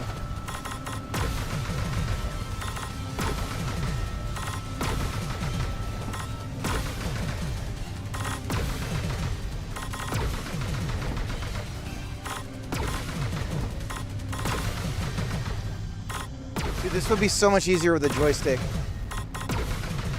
Like my thumb. It's killing me. You have to do this like Morse code pattern.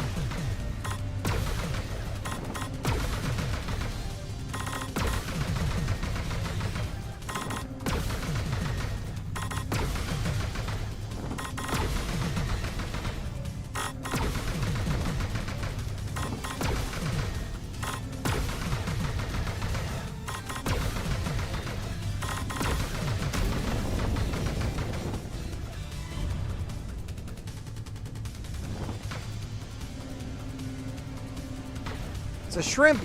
It was a shrimp this whole time. Are we going down? I guess that's one thing that would help, is some way to indicate what direction you're going. Like, are you going up or down? That kind of thing, right? I think we could use particles to indicate that. If we had some particles that just always were there that were floating in space, that you pass through in different areas and stuff, when you're in like a tunnel like that, you would be able to tell whether you're going up, like where is gravity. Not that it would matter, but it would just be like something to help the player orient themselves.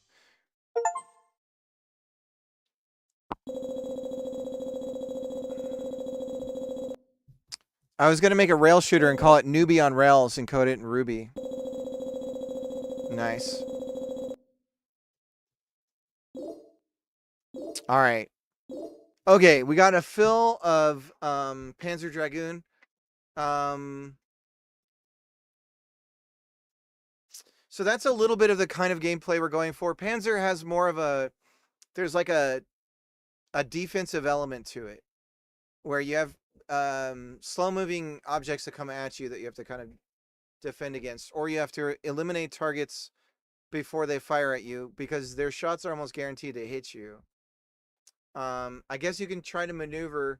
It depends on the enemy in particular, but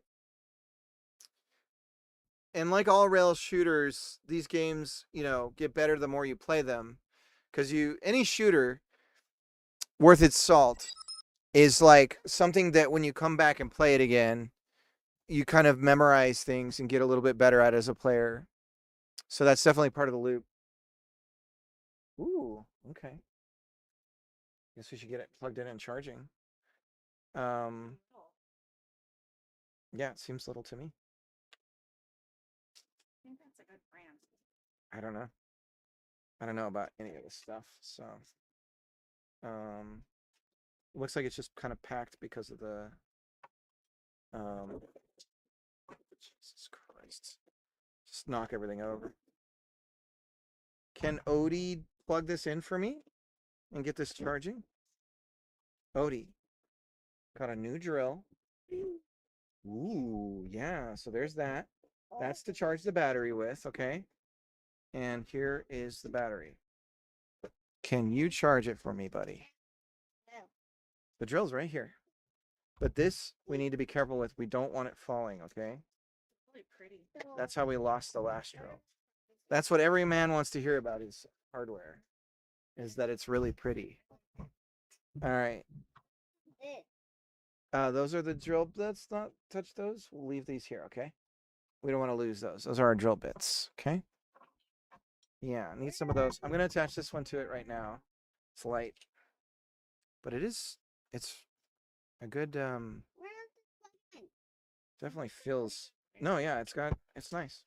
And it was like There you go. the sale price. of So, this was here, you take it out in the living room and charge it, okay, bud? All right. The price of this was $1 more than like the cheapy Walmart with the drill. Yeah. Yeah. Hold on. Make sure that's Odie. I don't like how you're shoving. Is that how it goes on there? Yeah. Okay. All right. It's fine. Okay, Odie, can you please take it out to the living room? Sorry, guys. It's my son. He is a very good helper. He's a very good helper. He's starting to read. He's 4 and he's reading. So I'm not screwing that up. We're doing great. I was worried for a long time. I find, and this is so totally anecdotal, but boys' interests in reading and writing is like they could care less. It has nothing to do with anything that's a thing. And so they don't give a damn. All right, I'm going to close this out. Let's get back to work. That was a nice palette cleanser. I've got a bunch of shooters that we're going to just get through and kind of play. I'm rusty, guys. It's been a long time since I've you know, done shooting games, and I love them. They're I don't know. You know what? It's like, you know, in a racing game, how your only a real opponent is yourself, and like you're just trying to be a better racer every time. You know what I mean? Like the best last lap you had is you know, that's your next challenge kind of thing. So like, it's like that. It has that vibe to it.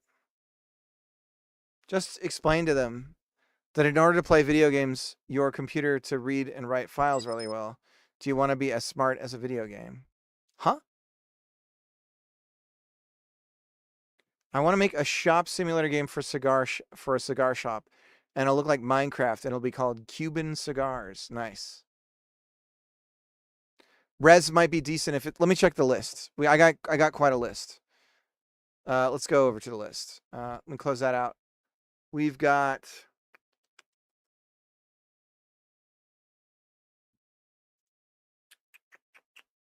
research. We have Raystorm. Res. Let's add that. Steam store. That's familiar. That's one of those ones that's like Res Infinite.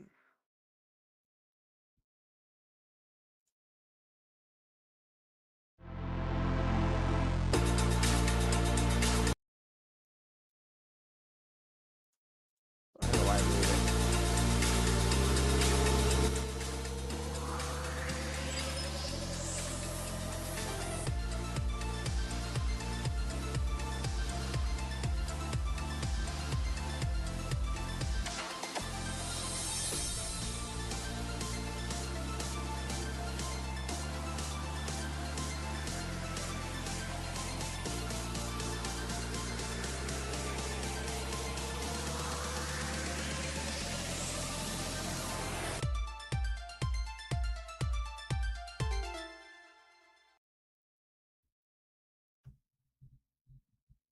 Nice.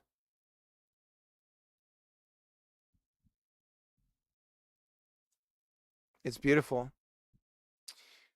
I made a sight words game for my daughter when she was learning to read. Apparently there's something wrong with the server hosting it.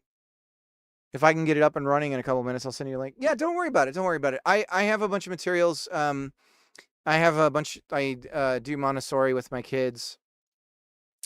And we have like a bazillion a bazillion things. We have sound pouches and like these sound boxes and sound jars and all this stuff for like practicing sounds. And then I did Montessori. Love that approach to learning. Nice. Yeah, no. So I have a certificate in Montessori for ages 3 to 6. So I got it through North American Montessori, and so I'm certified, whatever that means when it comes to education. Um, Thank you for the brownie. And so I have all the materials for my daughter and my son are pretty far apart in age though. So she's 9 now and everything, but we're still doing that stuff with her, and yeah, he's digging it, and uh it's going along good. It's just like there's just like a lack of interest, you know. It wasn't until we got to sound boxes, we got these picture boxes, these sound picture boxes is so you when you introduce once you go from writing to reading, you introduce like this pink material and everything, um and once he got to those boxes, very recently everything started to click for him, and he's getting like really excited about it. So but there's just like a lack of, he's just like like he has no desire. Like I'm have to constantly be like, hey, let's try something else, let's do this, and but on his own he's like, it's so, but he's getting there. We used to hide sight words on flashcards around the house, and then we would say a word and my daughter would go look for it. Yeah, I do that stuff too. Yeah, I'll do like I Spy, with depends on what we're doing, but we'll like set up things around the classroom or in the house or whatever and do stuff like that. Um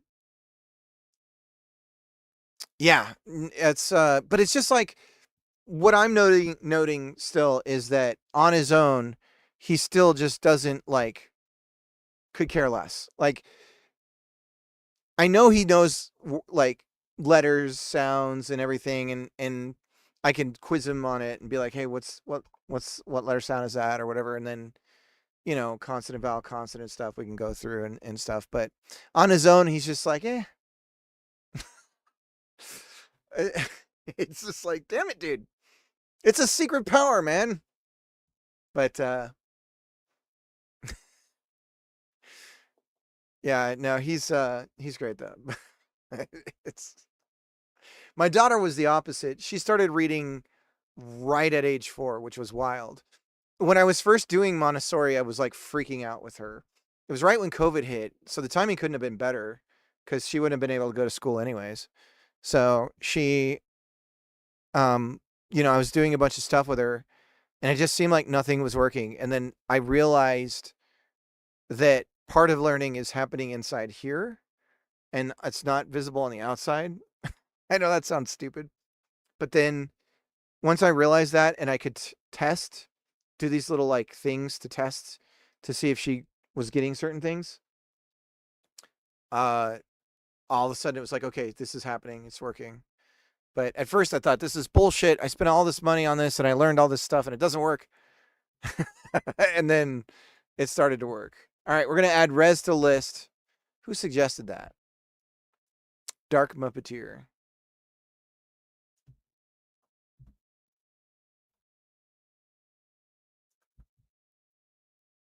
All right, it's added.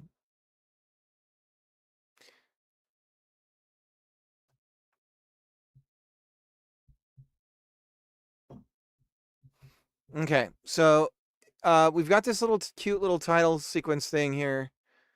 A little bit of a peek behind the scenes on what's going on. We have this tweened, this is the camera sort of dolly. It's going along a curve, a path 3D here. And then once it reaches the end, the tween starts the next camera. So this is just always looking, there's a little piece of trash over here it's always looking at. You can't tell though. And then over here is the other camera. So once that camera finishes, it cuts to this one. And then this one starts to pan here. And it's pointing at this here. So as it's going up, as it dollies up, it's panning based on the movement of this object in space. It's looking at that. Yar's Revenge remake, but it doesn't look good. Why the hell would you remake that? That's such a like specific thing of a game. Like, what would be the point of that? Because Yar's Revenge, like, only works because it's, like, you know, a 26... What the hell is this? No! Mixed. Damn, 67. How do you get your hands on this IP? Like, how do you... Who do you talk to just say, like, I want to make one. I can make a better one. How do you do that?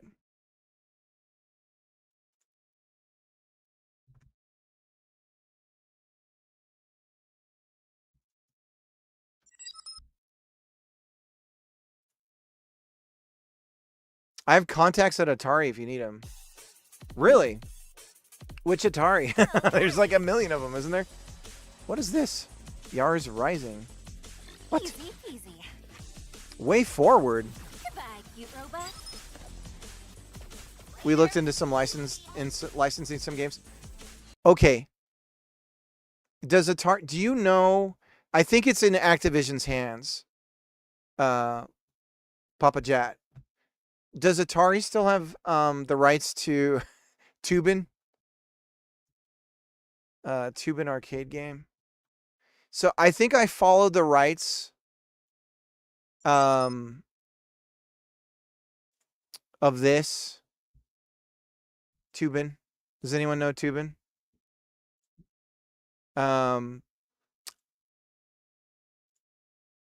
This is like so 90s it hurts. So this was a portrait style game. You had you had 4 flat buttons and 1 throw soda button, basically. And I made a jam game, which I can show you. I can link it to you actually. Called Rootin' Tubin, which is I did this in 30 days. And so I made Tubin 3D basically, but it's not really Tubin because it's too chill. Like I wanted to do like downhill or going down. I didn't have time, okay? It was a 30-day jam game. I can show you really quick the game. So I made it like co-op controls, just like Tubin. Where you this is not easy to find here. Why am I there we go. Put cricket. This is for the high score if you get one. Howdy! Welcome to Rootin' Tubin', sugar. My friend did some you can tap audio Q for and it. P to go So forward. this is M audio. Let me do a That's shout out too to much M. for your city fingers. Just holding down to go automatic like. Just tapping Q get me spinning clockwise. And tapping P will get me spinning the other way. If you want, W and O will back me up like a bad decision. Something go wrong? Don't cry, Puddin'. Hold R to reset. There's the link to this. But so Q and P make you go forward.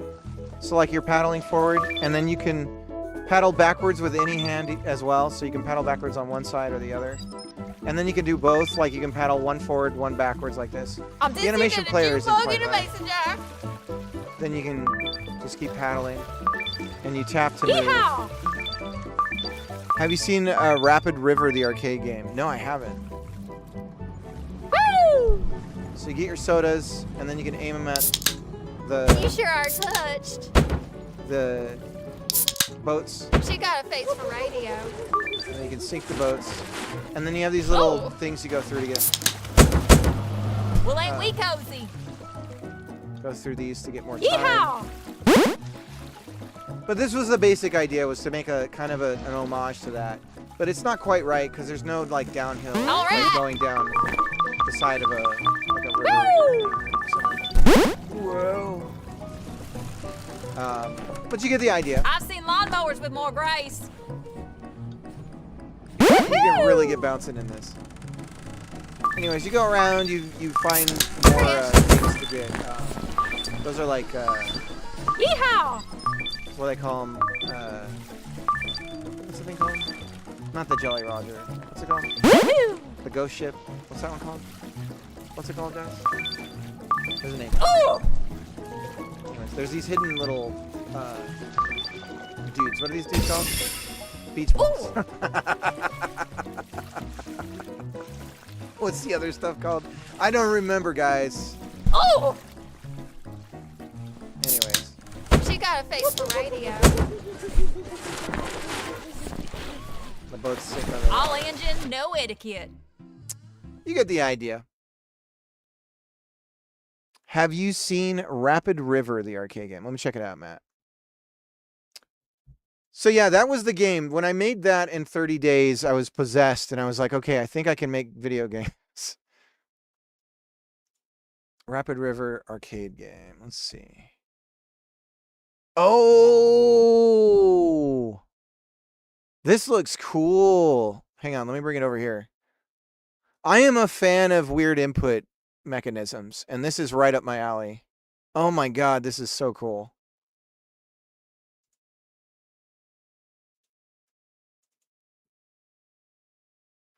Oh, that's neat. God, that'd be a lot of fun. This is like, depending on how it's set up though, I could see you like knocking your teeth out playing this. Like if that's just like a big metal bar, you know, you just knock your teeth out. Watch your gameplay vid. All right, let me find one. Prop cycle. Let's see. Get a video of this.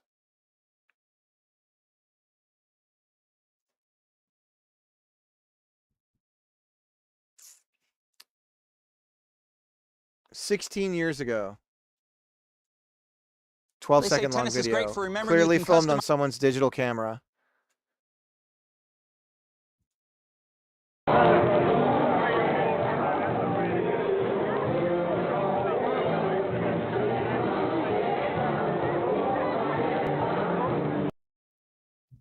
That was it. Okay, let me find another one.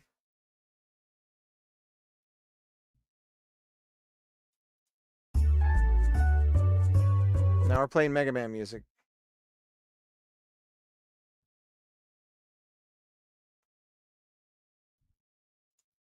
Here's another one. 16 years ago. Oh my god, the whole thing moves. Whoa.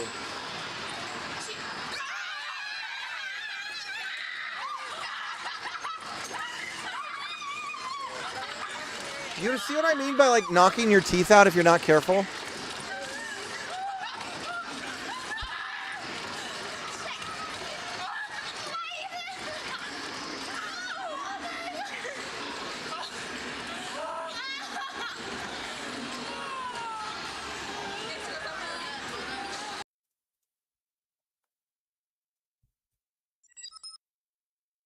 Player 2 just bashing you in the face, right? You just get knocked out. You're just... Prop cycle. This looks cool too. Oh, this reminds me of Kiki's Delivery Service and the kid with the...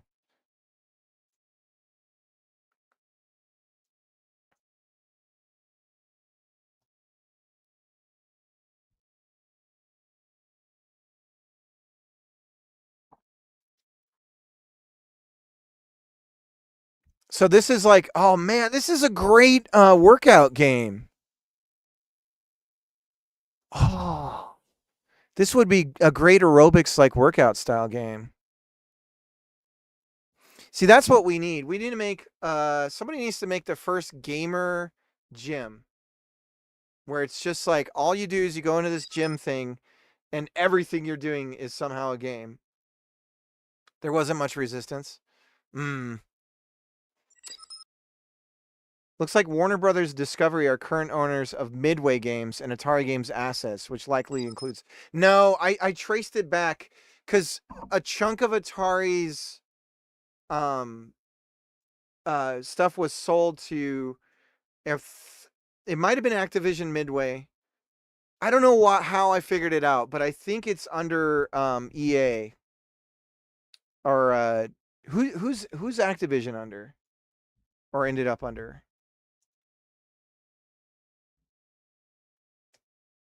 You might be right, Vex. It's owned by Microsoft, so it's in Microsoft's hands now. I think it could be. The funny thing about IP is, like, when this stuff gets tossed around so much, nobody knows who owns what. It's not good for the IP to be tossed around, you know? You don't want your IP tossed.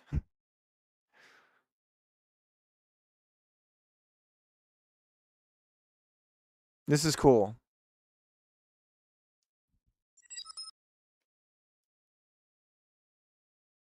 CAA Branded Management is whom we were talking to. So how much of a cut did they want? Tell me, like, what was going on? What were you working on? That the gameplay is great though. Nice. On the one. My gameplay for that Tubin game is not.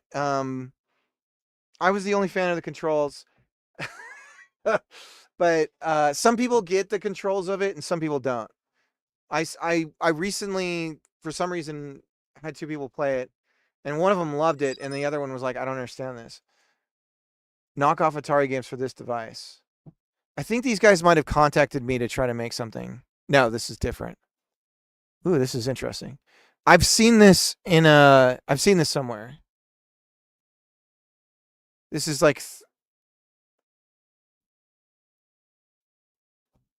I had these guys who were working on a console have me try and do something for them.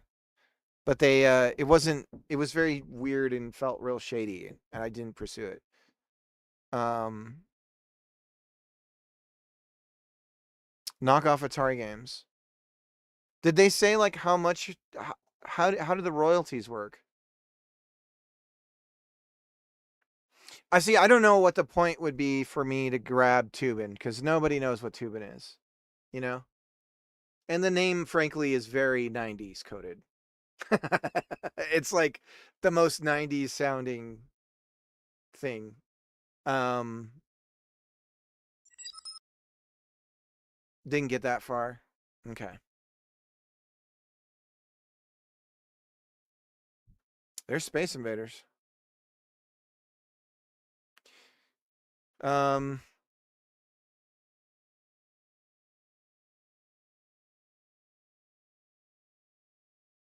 Wow. Could this website look any more like the year 2000? Man, I mean, this feels like, what is going on here? Apparently Atari wasn't interested. I think it's primarily two companies now, right? When you say it, when you say Atari, I just don't think it's the same thing anymore. I don't think that the IPs carry very much, like, for Atari. Like, what is the biggest IP? If we think about original Atari, at the time, I would say probably the biggest thing they had, it wasn't even Pitfall, because Pitfall was the first. Wasn't Pitfall one of the first? That was Activision, right? Pitfall was one of the first, like, third-party games, right? And I would say of all the games on the 2600 and that, Pitfall was probably one of the biggest.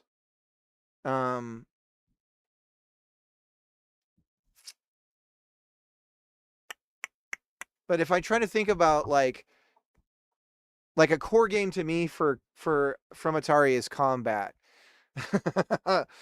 which has been but yeah, I mean, you've got like Asteroids, and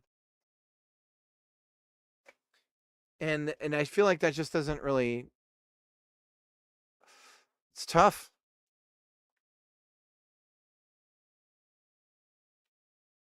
Atari really was like, when you go and you say, okay, the guy who started Atari and all this stuff made Chuck E. Cheese, you kind of go, oh yeah, okay. You're like, yeah, okay.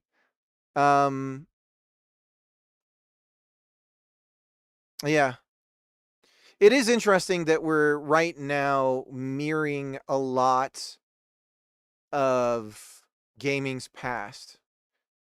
Like, in mobile, you kind of had, you essentially have a market crash for games on mobile. Like it's the bottom of the barrel. They're trying to salvage it with Please like sit Apple down and have Arcade and fun. everything. Just sit down and have fun, damn But it. it's you know, you got to charge nothing for your game and hope that you get a whale. And that's just an awful business to be in. GT Morin, thanks for the follow. And then right now with the chip shortage, it's very reminiscent of the late 80s. Because there was a chip shortage in like mid to late 80s, right? One of Nolan Bushnell's kids is doing this place. We are entertainment engineers.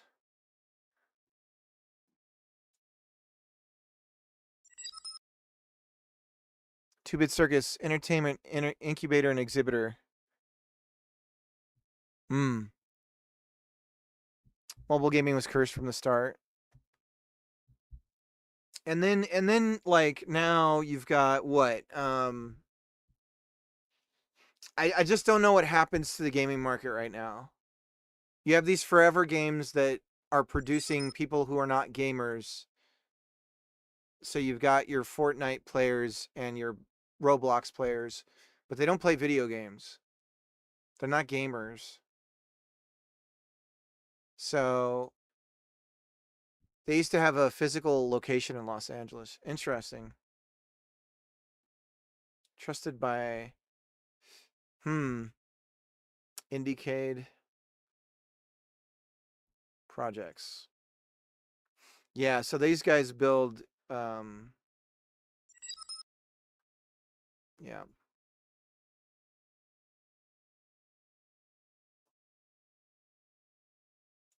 Critter Cruisers. Oh wow.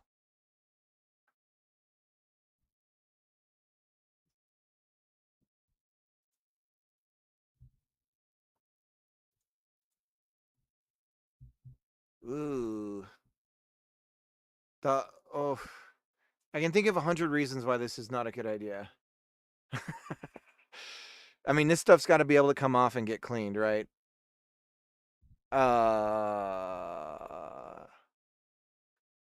Interesting.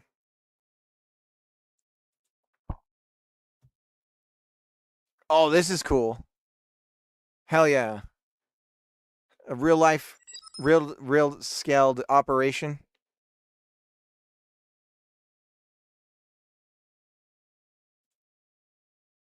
This is where you find out, like the Critter Cruiser thing. I hope you're not tied to this, Papa. But the Critter Cruiser thing is where you find out that they scammed some sort of government like grant thing for like accessibility, and they turned it into a business to make a shit ton of money. Like that's what you find out about this, right? That's eventually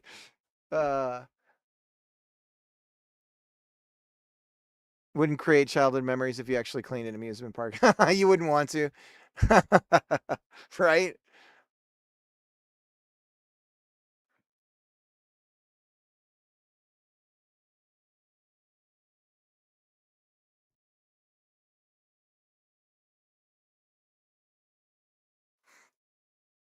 I just love this stuff.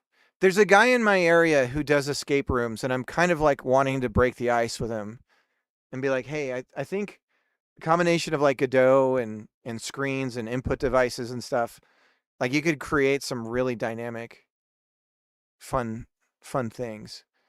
No affiliation with 2-Bit, yeah.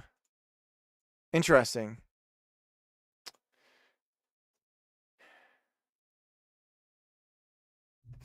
Yeah, so those guys are like, hey, we want to have this cool event where this thing happens. Who do we contact? And then they're the answer.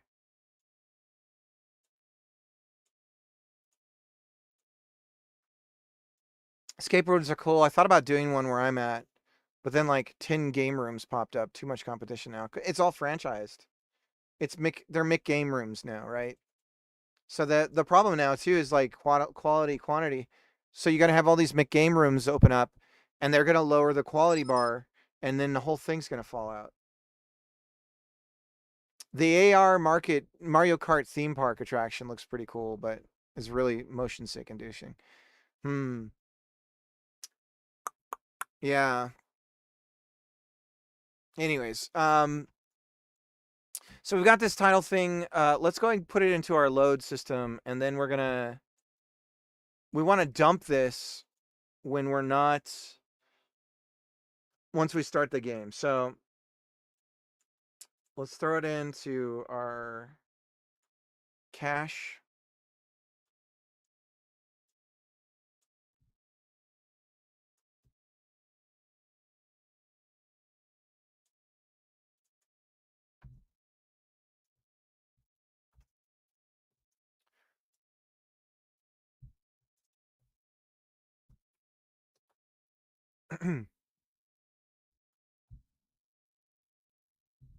Bake the cache.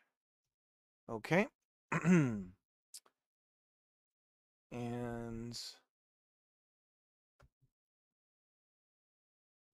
now we want to procedurally throw this stuff together.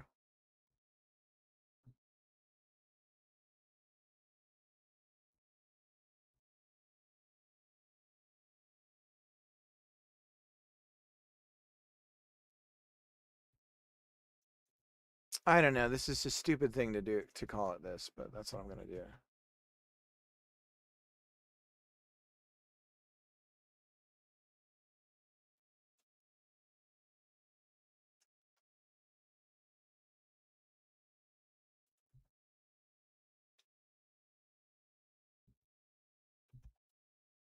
Okay, so now we're going to add the title screen ourselves. Let's get rid of game.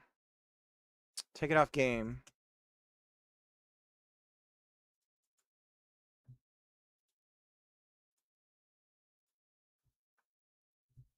And this may or may not work. Let me just run it, see what happens.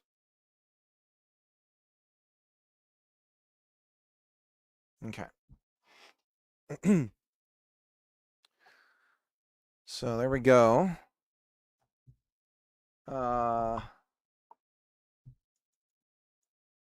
Yeah, I think that escape rooms are unfortunately,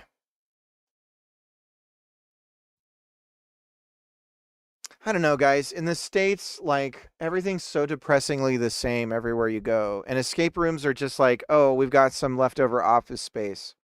What, it's super cheap, but what could we do with it? And you throw an escape room in it. And so then a whole model develops out of it where, oh, I need an escape room, but I don't want to have to do the work. And so then somebody creates like a kit that you can buy that fits a certain square footage or whatever. And they all kind of suck ass. Maybe that's the trick, is to make something that's just like really good. But escape rooms also have this real problem of, it's like in teaching, like curriculum and having your curriculum, and that's like a pain in the ass. And it's no wonder that there's this entire market that's there to be like, oh, you pay us and we'll give you everything. And then education becomes the same for everybody, right? And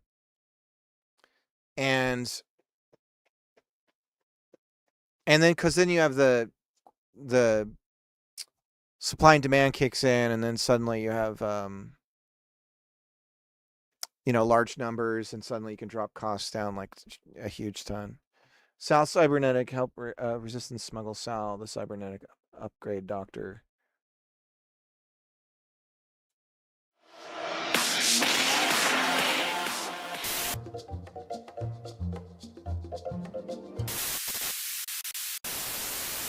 I'm Sal. I accept most digital currencies and all new and used body parts, no matter the condition. Boost your IQ, not 10, not 100, but 1,000 points. Need that new bulletproof skin upgrade but can't crypto the cost? Tired of brittle breaking bones? Ask me about my new limbs on layaway plan. Defending yourself against corpocratic cyber tyranny? Why not do it with one of our gently used blasters? Sal sure is fine. I'm Sal, and my deals are even finer than me. Stop in now and check out my line of Sorry to interrupt your doom scrolling. The fate of the digital universe is at stake. The immersive machine needs you.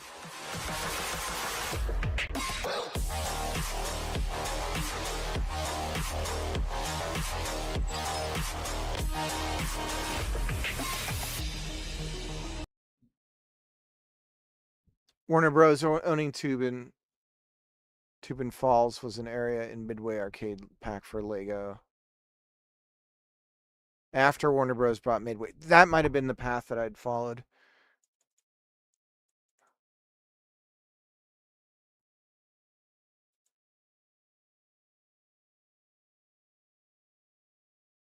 Yeah, there's no way.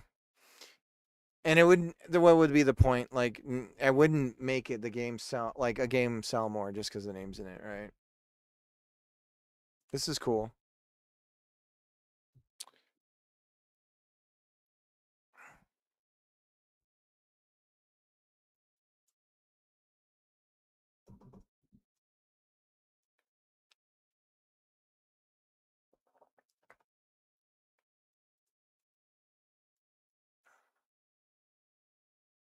Remember, if you shake it more than twice, you're playing with it. Papa Jat, thanks for the follow.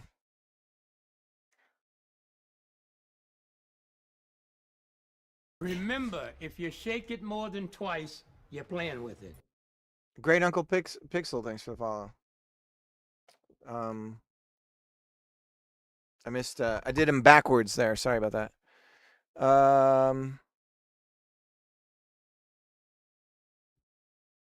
Okay, so then when we start the game, we got to clear out the title screen. So we're just gonna dump it. This is really bad stuff here. But game, I guess we'll do it on the state change. So when we go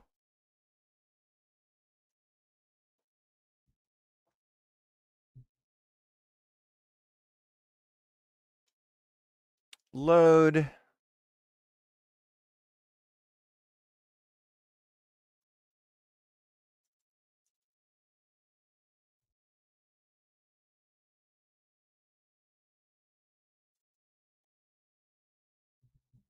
all right, we just queue free it. So now if we start the game,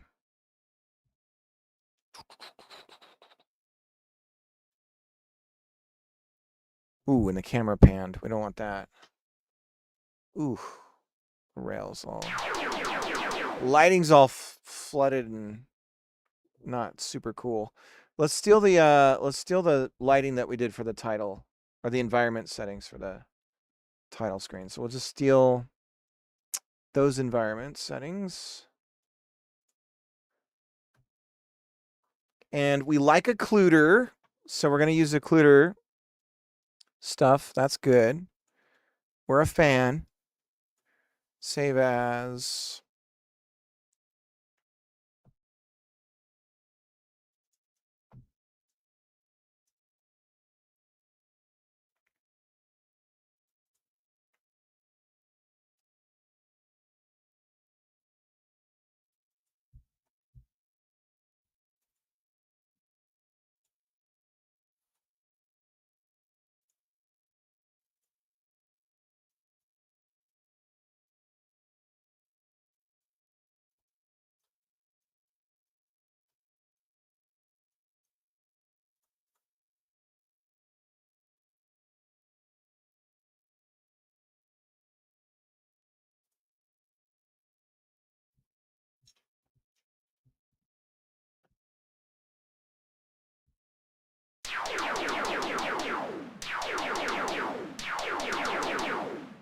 Okay. Okay, so we have a billion things in front of us right now. We've got that. We were gonna work on the menu stuff, right? So if we do we go over here and we switch over to our pause menu. We don't have a pause menu, right? Main menu. So we've got start, settings. Okay, so we need to at least to start in the settings. I have this idea for a menu system.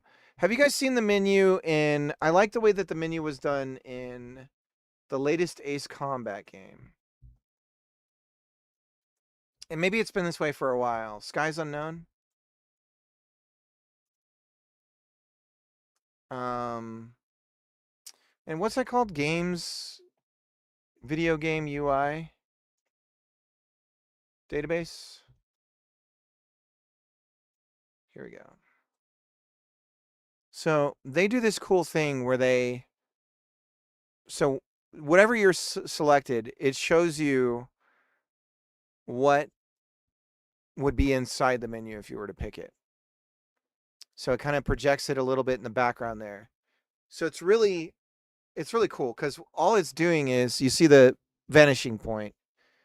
So the two elements are really on a 2D plane, but they're being projected with 3D, right? So so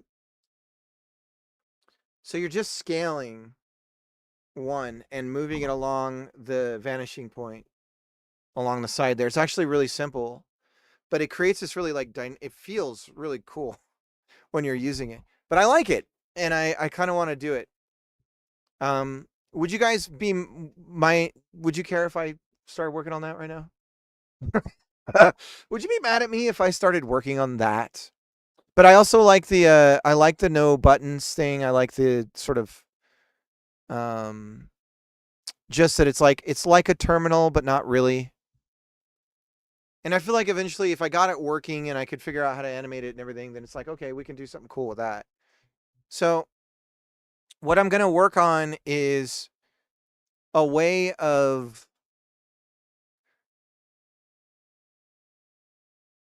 and I could nest it. So like Godot has all this stuff for nested menus and everything, but the problem is that it's all based around like GUI. It's not game, it's GUI stuff. It's like for software, not for a video game. You know what I mean? And so the behaviors and the whole way the system works is designed around, because Godot is not just a game engine. You can use it for creating apps and things like that, obviously. So like it's more designed around recreating computing style interface than of it, like sort of the dynamic stuff of a video game. What was the game called with that menu? Ace Combat, Skies something. Skies Your Mom, Skies Evolved, Skies Above. It's the latest Ace Combat, which is now, when you think about it, super old. Skies Unknown, that's what it was.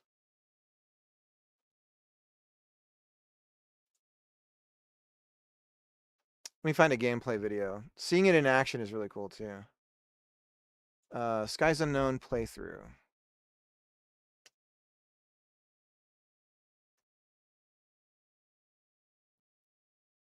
Full game, no commentary.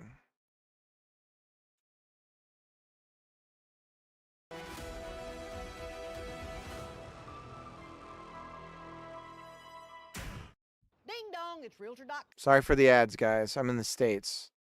So we just constantly get brainwashed. Here's the menu.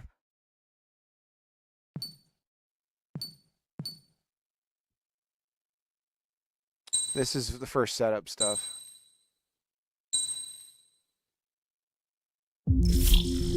There we go. Look at this shit. Look at that fucking shit.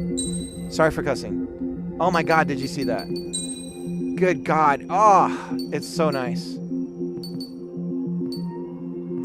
And it's so clean. Sorry, I'm going to go back.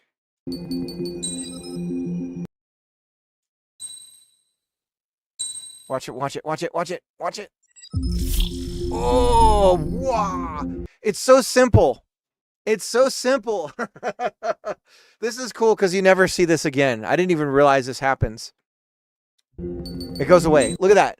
But then it projects everything in beneath it. Oh, it's so cool.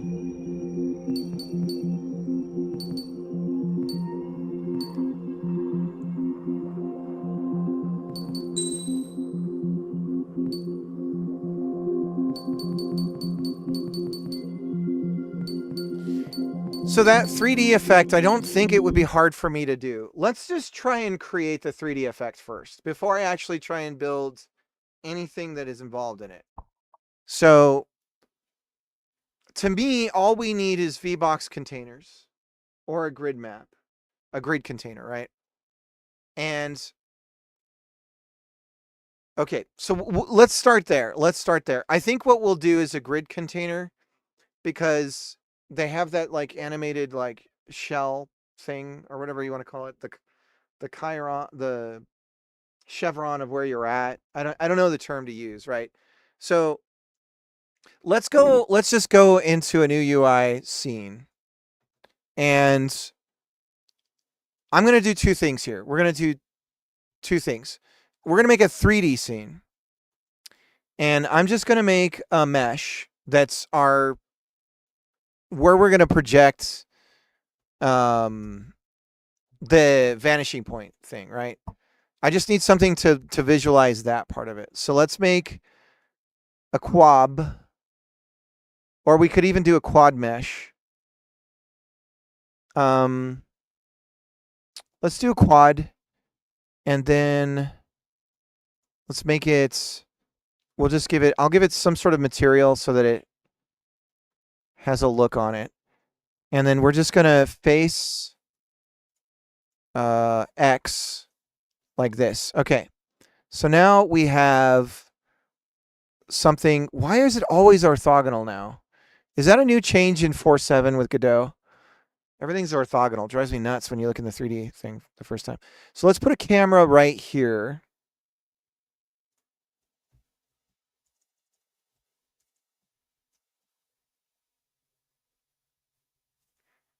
And then we're just going to pull it back and move it over like that. Okay. So that's just like a way of sort of test UI. And the camera's not active, so we don't see Jack. Let's run it again.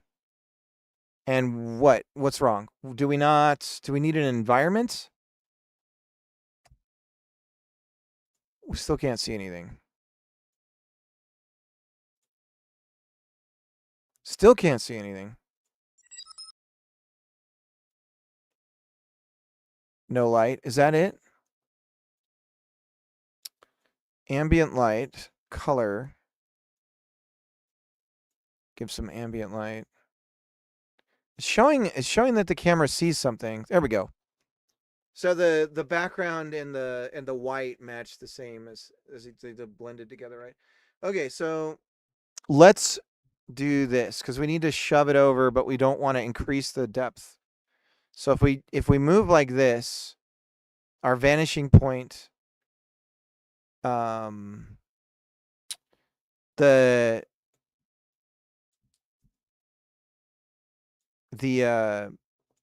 vanishing point isn't right. So what we need to do is actually kind of twist it a little bit so that it's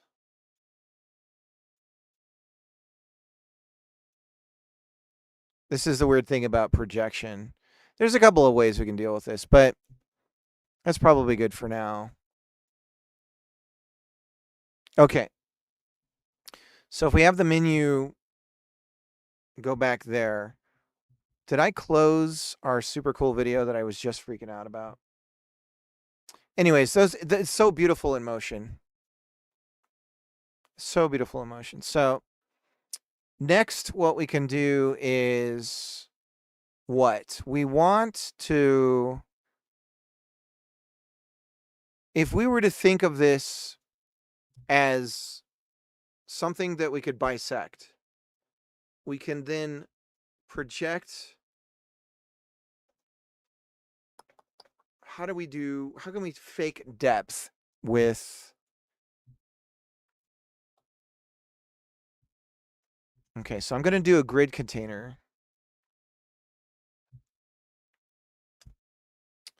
And we are going to do, it's all just going to be buttons.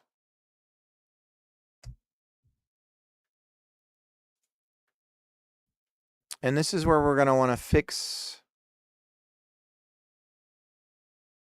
a custom minimum size. Let's just say 200 by whatever our maximum is, but I don't know what it is. So I'm going to go 200 by 600. Okay. Tacos. Duplicate, duplicate. Okay, so there's our main menu. It's just tacos. Okay? And can we... No. We cannot. Okay. So we've got tacos, and then we're going to just do another one of these, and we're going to call it burritos. And then we'll get rid of all the taco options here. Duplicate, duplicate, duplicate, duplicate. So, okay, so this is going to be the foreground, or the primary, right? Foreground and then background, we'll call them. And so now if we just put a script on this and call it test menu, let's go ahead and make a folder called test that we just don't include in exports. Playground.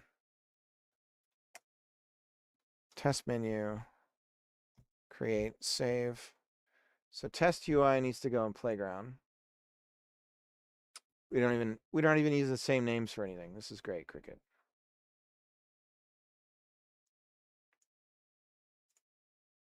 Okay. Okay, so we have test menu. And we're just going to take the two grid containers. So 2 exports of the grid container. Foreground, var, foreground, grid container, and then backgrounds. I know this has nothing to do with making the game on the 31st. I appreciate that. But here's the scenario. If I'm not doing this, I ain't streaming. I'm burnt out on certain things right now, and so I'm just trying to keep going, you know? You ever get that way? All right.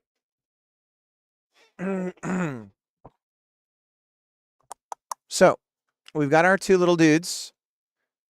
And now, any progress is progress. So the one thing that they were doing that was interesting was they were blurring. Godot shaders blur.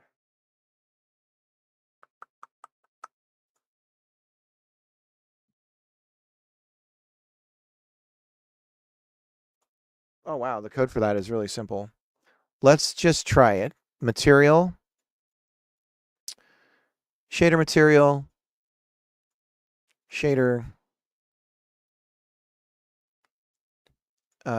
Test. UI blur.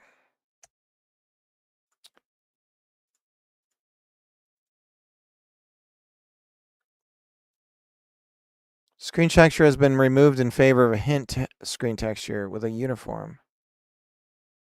Add uniform.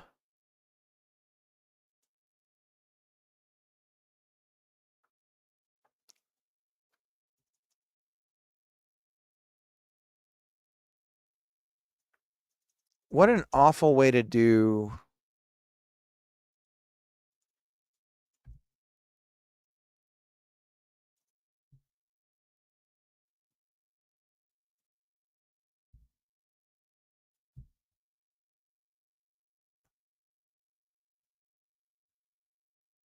Okay. Shader parameters.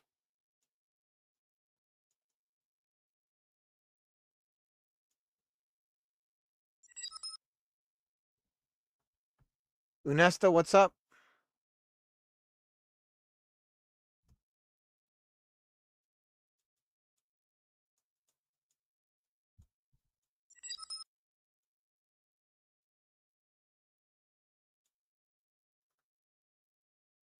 Okay, I see it. What we're going to do is throw this inside of... Okay, so this is what we do. We add a color rect. We put the color rect on top. we take this shader material, copy, and this color rect needs to be the whole thing. So, like that.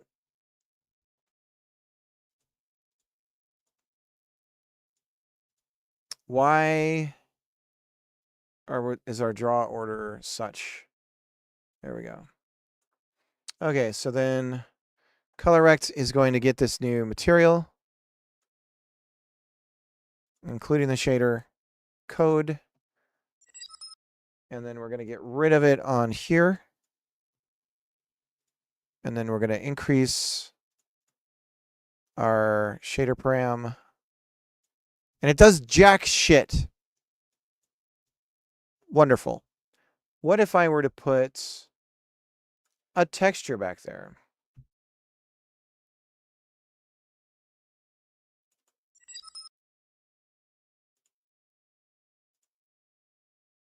MySpace Tom.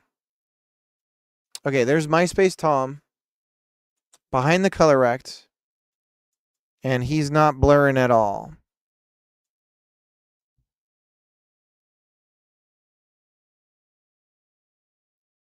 Got pictures of the drained reflecting pool. Just got back from DC. Got to fly out to Kansas at the end of the month. Dear God. Dear God, man.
For Canvas Layer.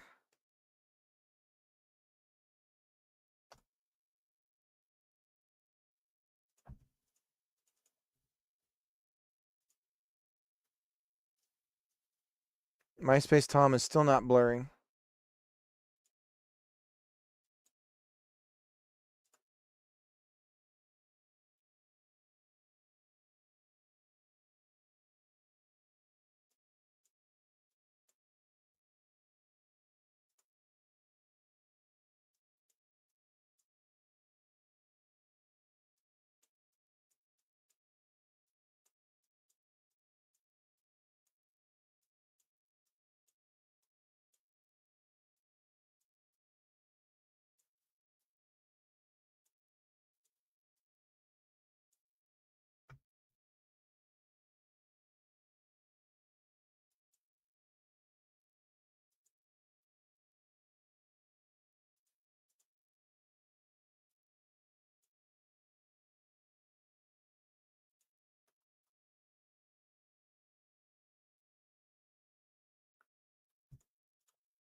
Do I have to put it on?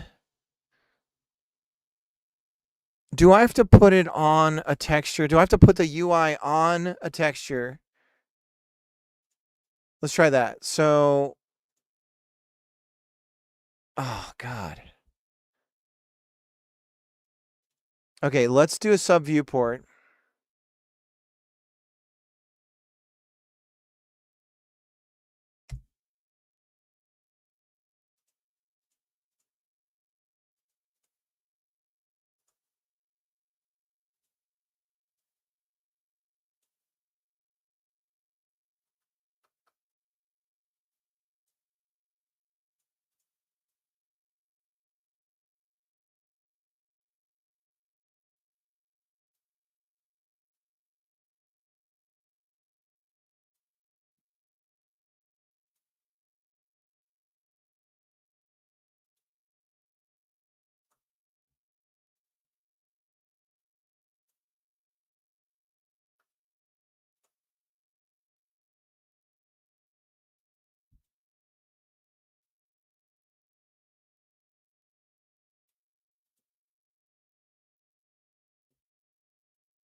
Oh, it's the order. Okay, hang on.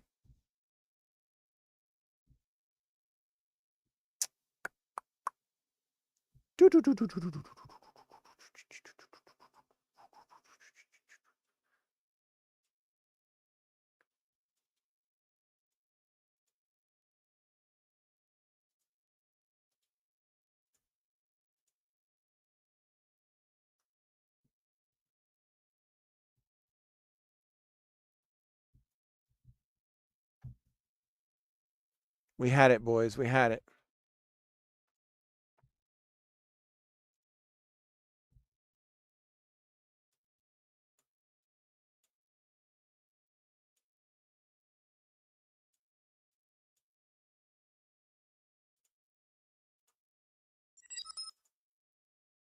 Hey, we got the blur. Johnson, how's it going? How you doing?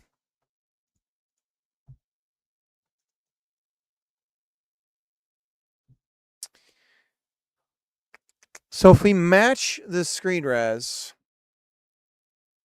can we do this with a traditional sub viewport container?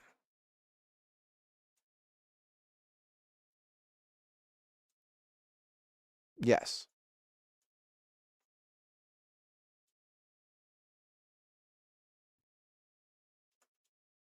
Without the texture X.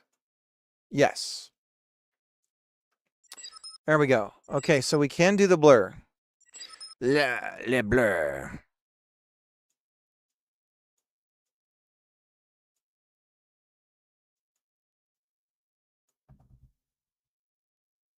Feeling good, frogging and dogging? I don't know.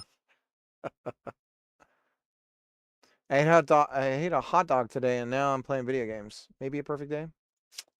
Could be, could be.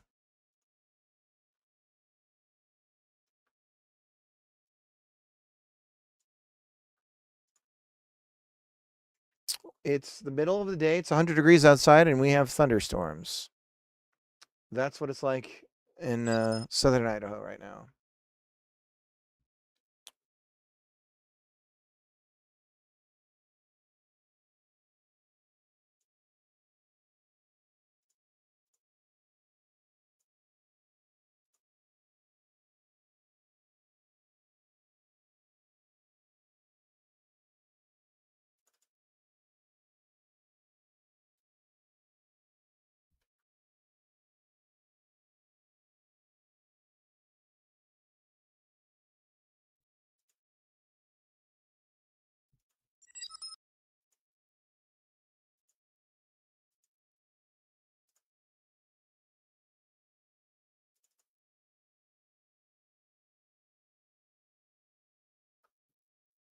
Yeah.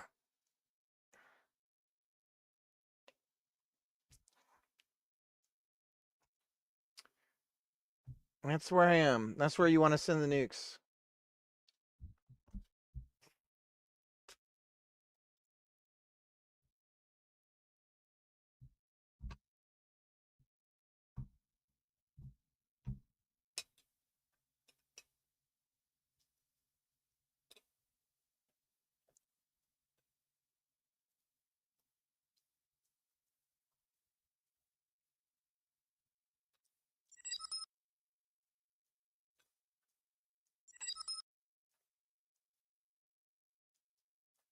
Space Scavenger 2 and a new one called Pathogenic.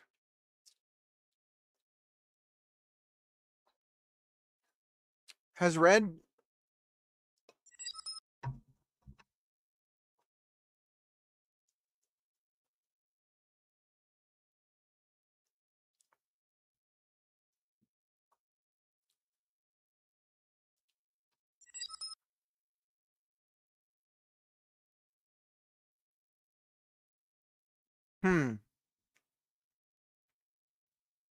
I don't know what the pressure would do when... again, the thing about a nuke is it depends on how close you are. Oh, that's cool. Cool? Yeah, cool. Studio Pond, thanks for the raid. It's cool. It's not cool. Let me do a shout out studio. How you doing? Thanks for coming in. We're right now taking a break from real game dev and we're doing UI, which is a land of make-believe game dev.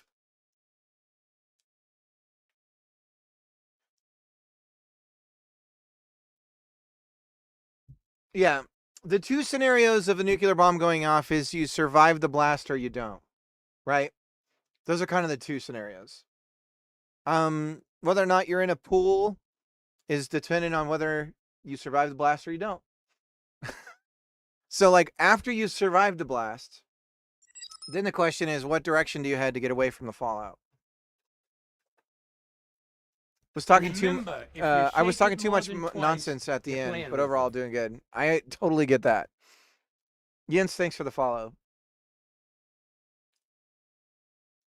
But I remember talking to some boomers, and I'm sorry to say the term derogatory, but I was talking to some boomers, and they were so scarred by duck and cover, and it's all nonsense. And all I was trying to tell them was, if you can see the blast, you're not dead. That was like my main point. Is like, okay, you're not dead. So duck and cover is not a bad piece of advice. Now you are they going to live or you aren't. But to think that if you see a nuclear explosion that always means you're dead is not how that works. And they just got really mad at me because they were like, no, you'd be dead. And it's like, well, no, it depends on how. And it was just like, I couldn't make any sense of it. But anyways, we're done talking about nuclear bombs, right? You probably need to be under a considerable amount of water, something square distance law. I'd stay put. Otherwise, you might end up like that dude in Hiroshima who decided, I'm going to go to Nagasaki for safety. Oh, that's unfortunate. Even if you survive the blast, fallout would suck. Yeah. Technically, if you can see the blast, you'd also probably be blind. Yeah, yeah. These are all true statements. I guess it depends on a lot of factors, right? But the primary thing was they just wanted it to be that you were just automatically dead. And I was like, well, no, that's not true. It wasn't even true in Hiroshima. But again, the blast power of modern weaponry is totally different. So obviously, it depends on the point of the explosion. But yeah, you don't want to be close to one. That's for sure. You'd probably be dead.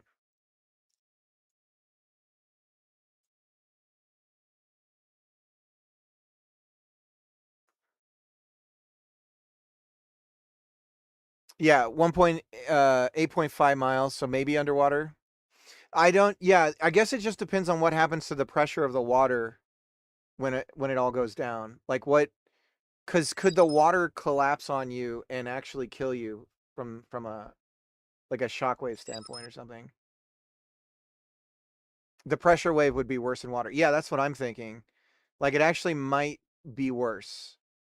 It might actually like crush you.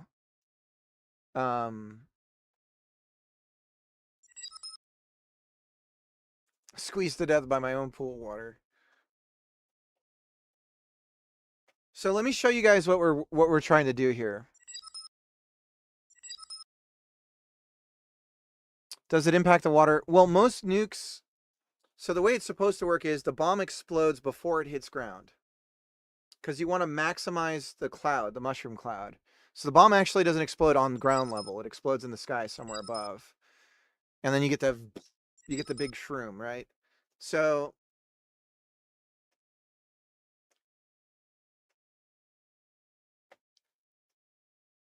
yeah, I don't know. I found where Cricket lives. Let's see. Dick Shooter, Idaho. No, not Dick Shooter.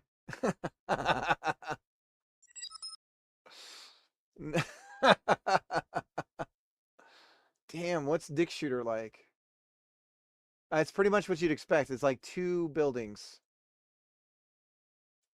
Let's see. Oh, if I open this up, I'm gonna dox myself for sure. I can't show this on the Well, if they use a rocket, it's if it's in a truck, it's gonna be ground level. That's true. Let's just avoid nuclear war and we should be okay. I think that's a sound piece of advice.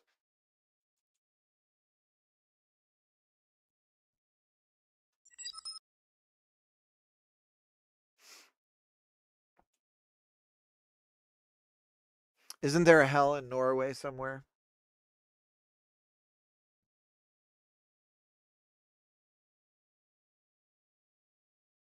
Don't know. Let me let's get a good view of it.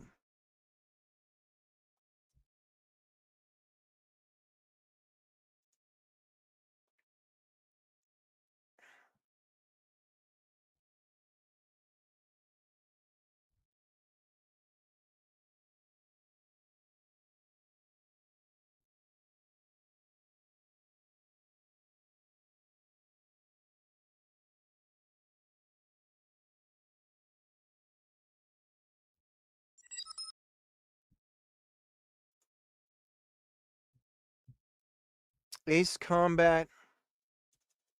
Skies unknown. Skies above. Skies above. I think Modesto. That's where Jotson's game takes place, in Modesto. There's a Hellmouth in Modesto.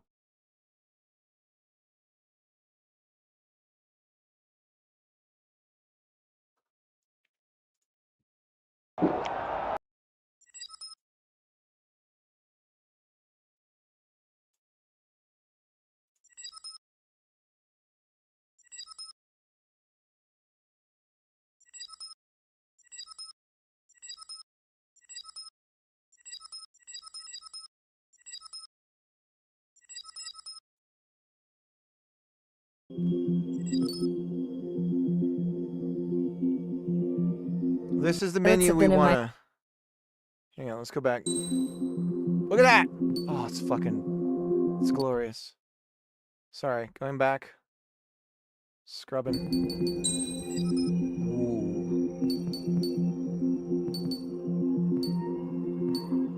Ooh. Gorgeous. It's a vibe. Watch this when they first start it. Watch it. Watch. Everyone watch. Watch. Check this out. Wait for it.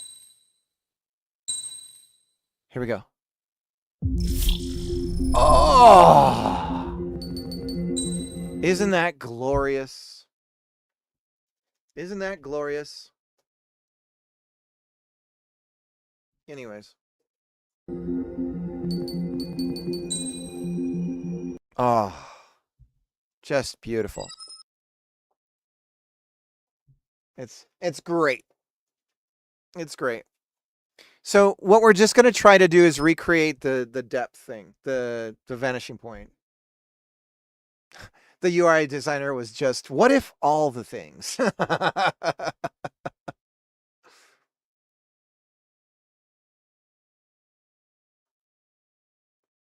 Tapier, how's it going?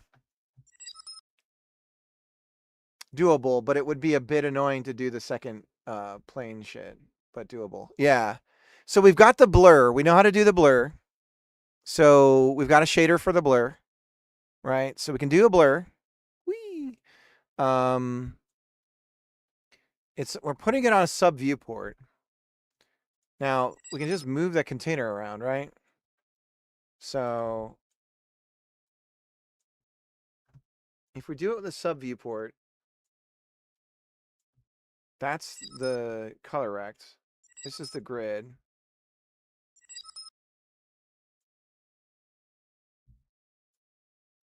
Let's do it without the sub viewport first.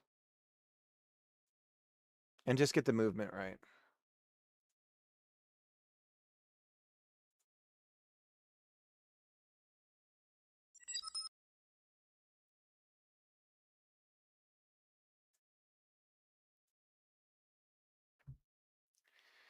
So move all this stuff out of the way. And then what we're going to do is we're going to project in 3D space. We have me get this over here on the side. We have this piece of the puzzle. If I just reset the transform here. I guess we can change our field of view. That might help as well to get the look we want. If we decrease the field of view, make it say 45, and then if we pull back, that would give us a little bit more. Yeah, that's better. Okay.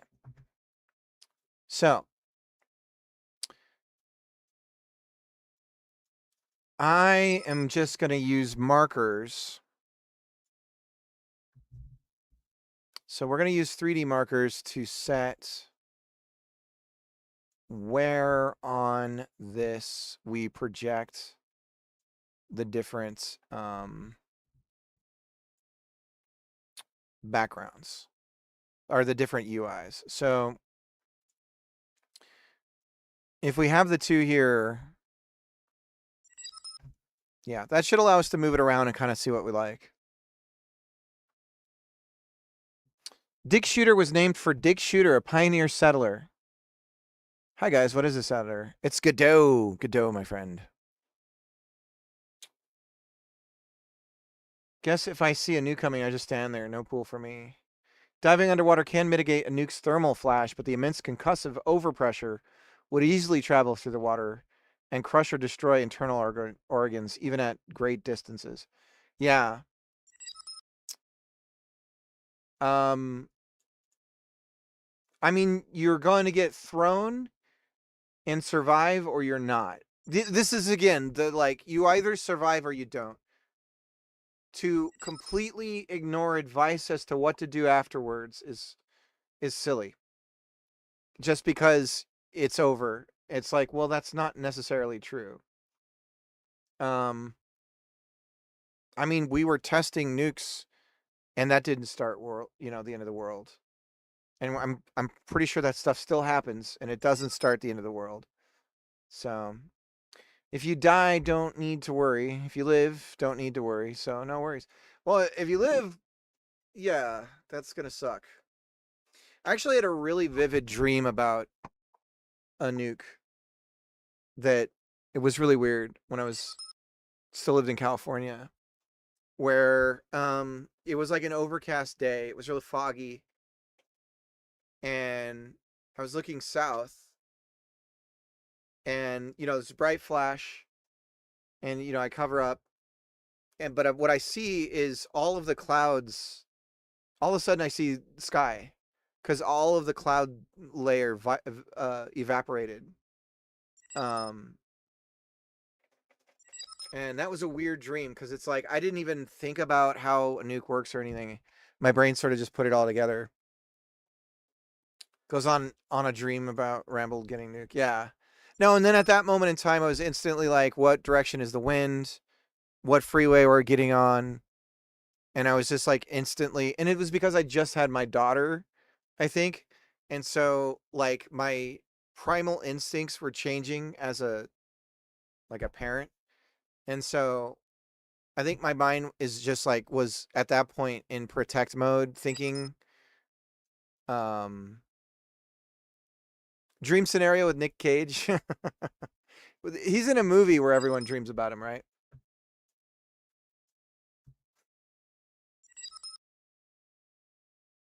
Strange movie. Okay, so let's mess around with scaling here. So if we're going to scale, okay, easy peasy, right? So we scale this way. I think we can do this. I think we can do this. Okay, so now what we want to do is determine where on the camera space we are going to position the UI.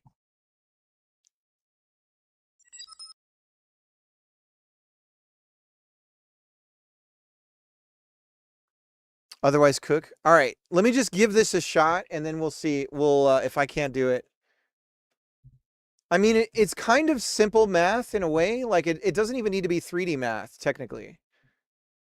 The nice thing about this approach, though, is that I can design it a bit, right?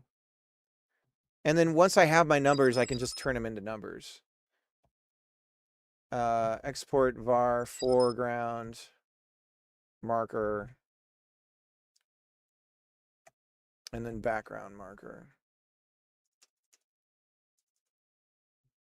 Okay, and now we take the camera and we project back to the camera. Var camera 3D. Well, I'll see how far I can get, Matt, and then if I'm desperate, which might happen sooner rather than later, we'll see here. Camera 3D foreground marker. Is that this one? Yeah. And then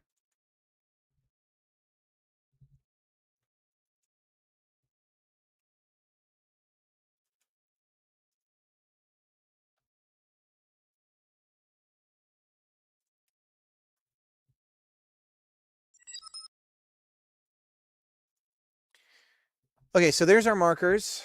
Let's open up the Godot docs.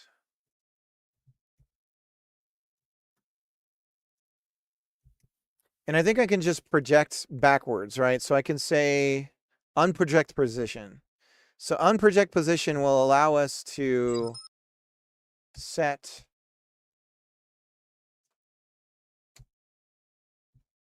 I'm going to do this on the process step. So we unproject the position of foreground. And this gives us the 2D coordinates. Foreground marker. Should be a vec3. So we're going to say global position. Okay, so there's our 2D space. And now if we just set foreground dot position equals this. And then we do the same thing for background dot position. So the problem right now is that we're going to be on the bottom, like the bottom middle, I believe. Okay. So we're not scaled yet, and we're right in the center because our markers are right in the center. So if I move this one up, if we go up, no, the marker, please. So push the foreground marker up. There we go. So let's make the camera move a little too. So we'll move both of these up, and then we want to scale them. Okay, so we're already getting that, right? Good. So now, hang on, let me change the fonts of the burritos because the burritos aren't on our new font. Fonts. Is that what you used to do, Matt? Matt, were you, no, you weren't doing UI stuff. Or were you? So now I can just set a random sort of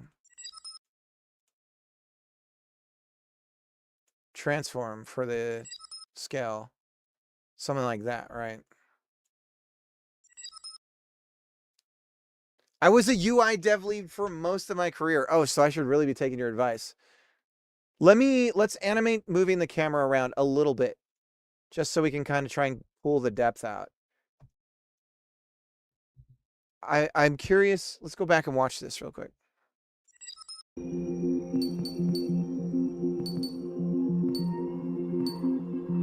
Ah, motion blur off. That's a man of culture right there. Man, if I see motion blur, I'm like, get that stuff. Why? Go away. I'm not a fan of motion blur.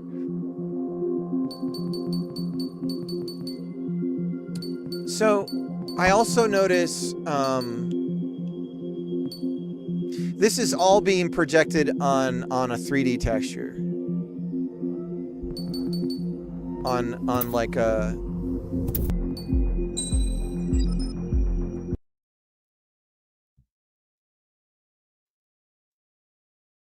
No, I want to see how you approach it. All right. God, dang it. All right. So, how to calculate the scale of the two? Let's just get the camera moving around, like I said. So we're gonna put. We got a camera 3D. What could we do that would be interesting just to kind of mess with this? I'm a fan of those Path 3Ds, guys. So if we get a Path 3D going, and we get a path follow, put the camera inside that. But first, let's draw a line. So we're going to go top view, path 3D, and we're just going to draw some sort of movement. Look at that. Beautiful. Let's put the camera on it. Boop. Okay. And if we reset, now we're over here. Okay. Let's put this back here. Reset. We're going to do this with Phantom camera. So Phantom hosts. Put that there. And then we're going to throw a Phantom camera in. Okay. And then we're going to put him on path follow. Okay. And then we're going to tell him to look at where? I don't even know. The mesh?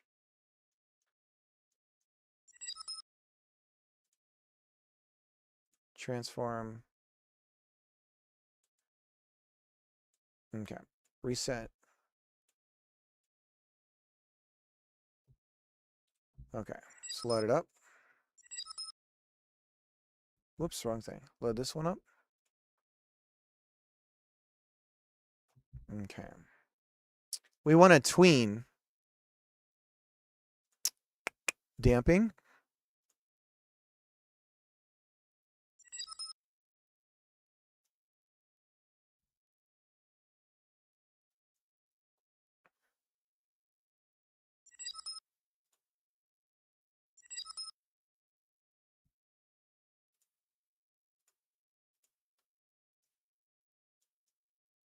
Where's the camera?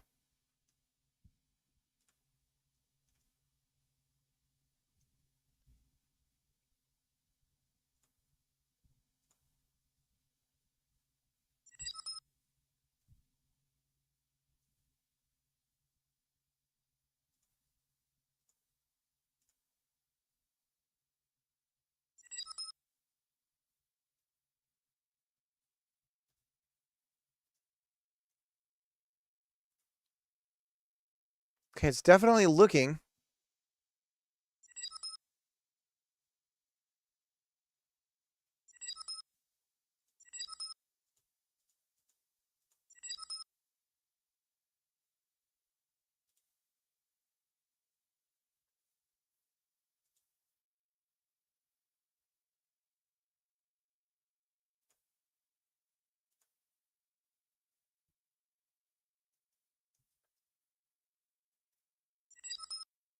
Impressive.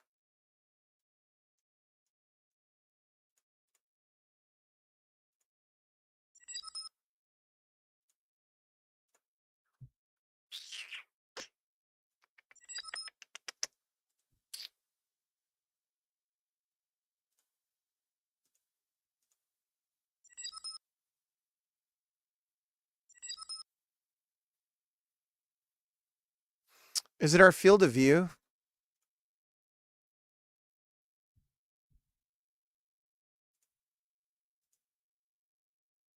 Camera preview.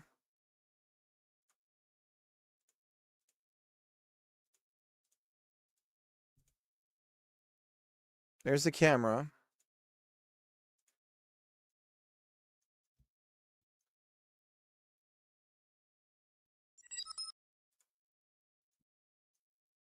Should be looking right at it.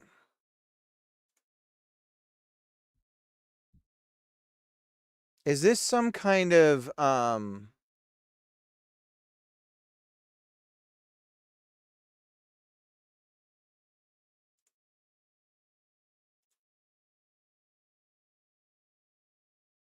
had it for like 2 seconds, right, guys?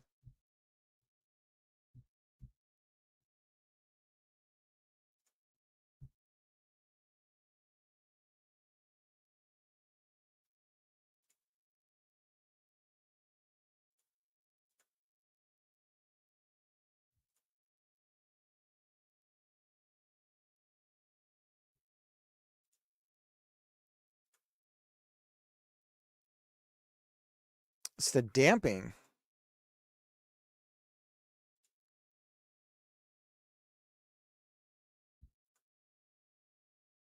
Is it because I'm too close? Are we too close?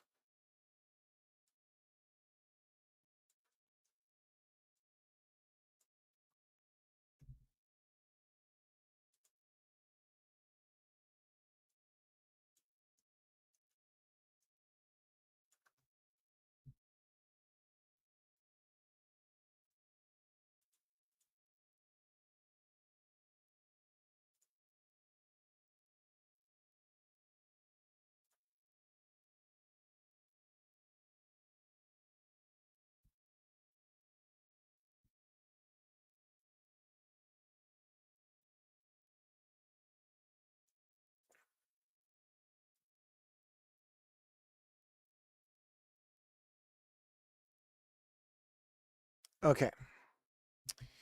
Let's go ahead and set up tween.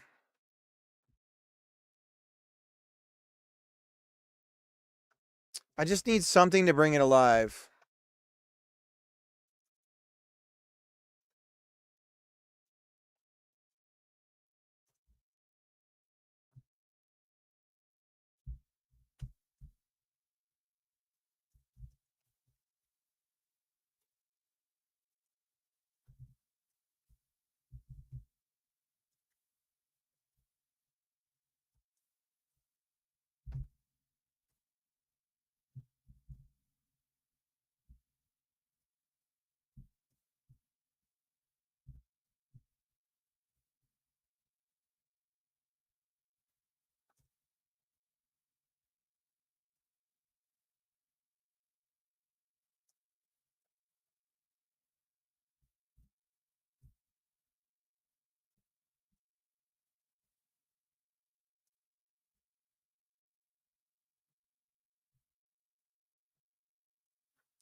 Load and reopen.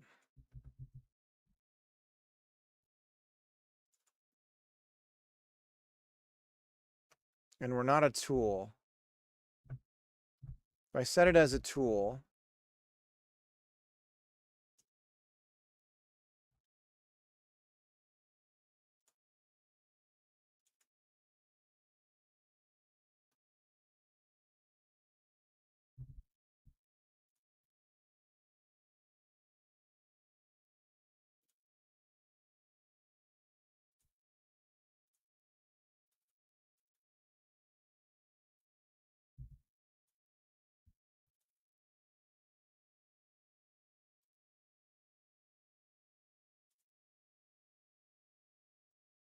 okay. So now we've got like this slow pan thing going on, right? So we can at least kind of get an idea of how things are looking. So if we change the scale of burritos and we're looping, we want to go back and forth. So we want to go like this, get to 0, go back to 1.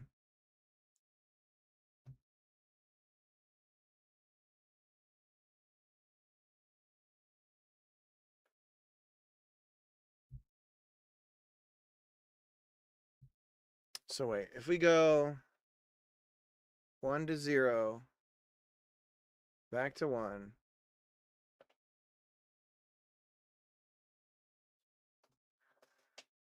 Oh, my brain.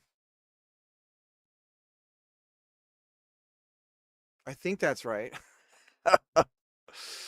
I hate doing tweens like that in code. It drives me crazy.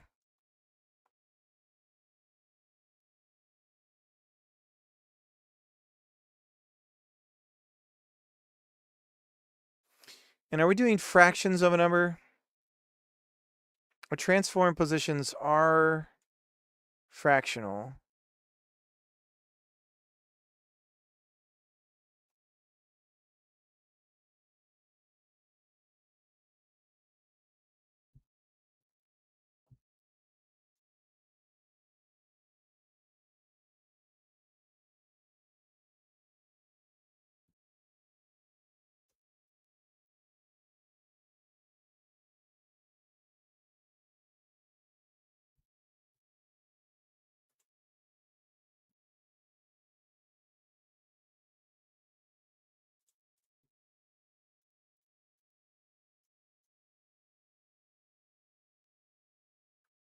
I guess you could do some easing function too.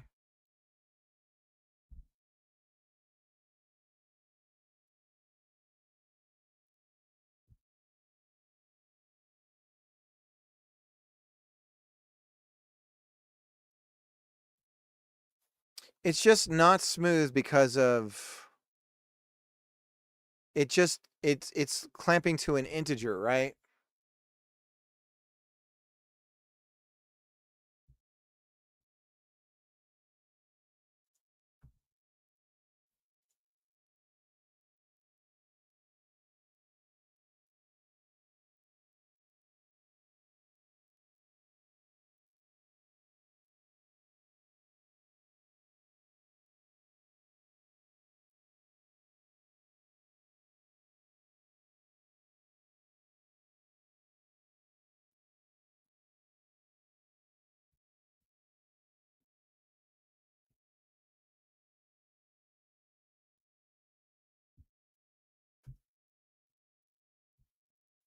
Tween property.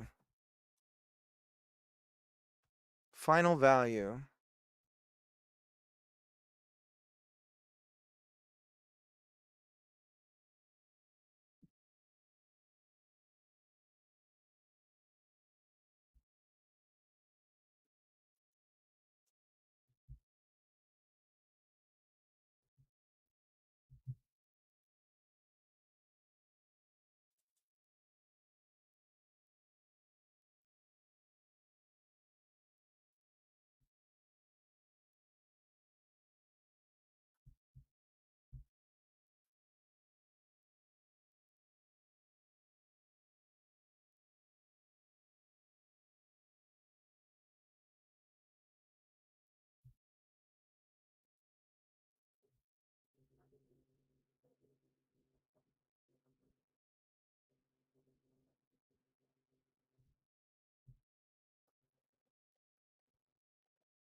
Isn't there a way to get the tween to loop, like rewind and go forward and rewind and go forward? I'm doing a shit job of this. Whatever. Let's make it go faster.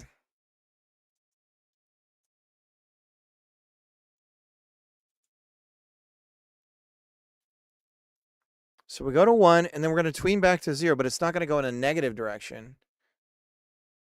We're saying over 5 seconds. Then we see this number slowly go down, and then it loops again. Maybe if we don't go all the way to 1.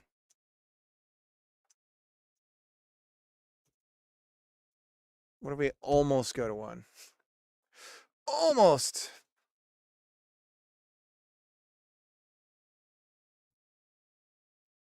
That's what we want. With some easing, right? Not a ping pong ball.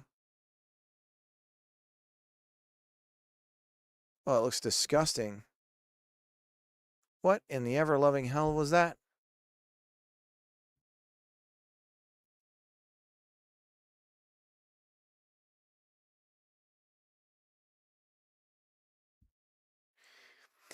It still feels like, regardless of what the actual position is in the sense of like a fraction, that it's still just integered. Like it's a pixel accurate position. All right. A lot of this is now about animation. The blur certainly would add something.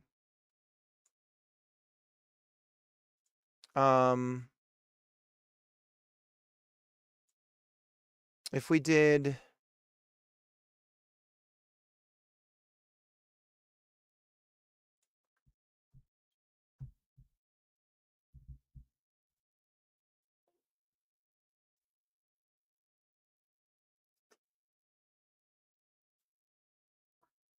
Hey, what's up, little man? Sure. What are you showing me? Out there? Can you give me a second? Okay.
Okay. I'll be right back. My son wants me to check something out.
All right. Okay, I'm back. Well, this is turning out to suck. You can also bake lights offline, check the resulting light maps, and only bake what you need.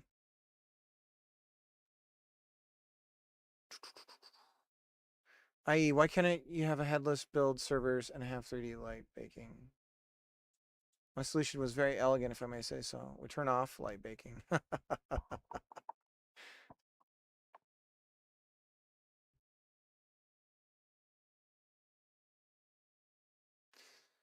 Wixer, how's it going? Yeah, we're just messing around with a certain look.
Monsieur.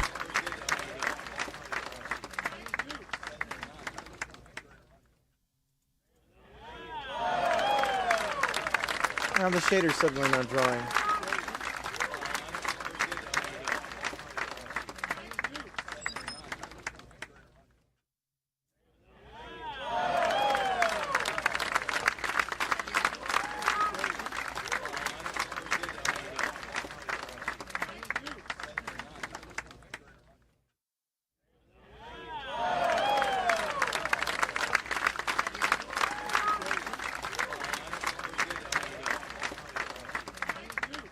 Oh, the color rect isn't.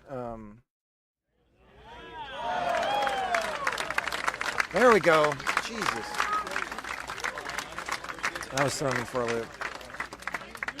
And if I try to sub viewport container.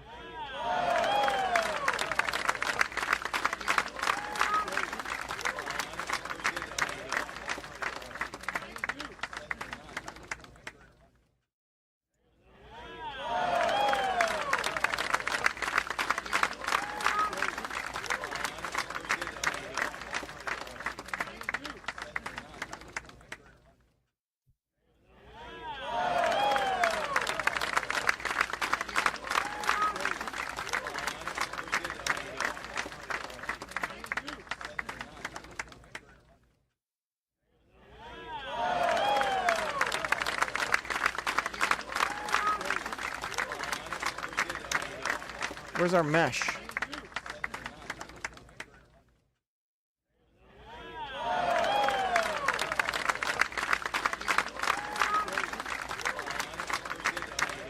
Not there.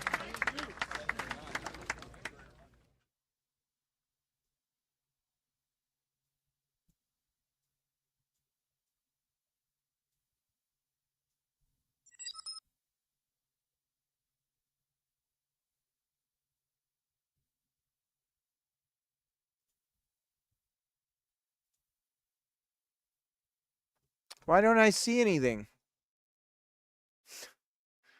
Ah!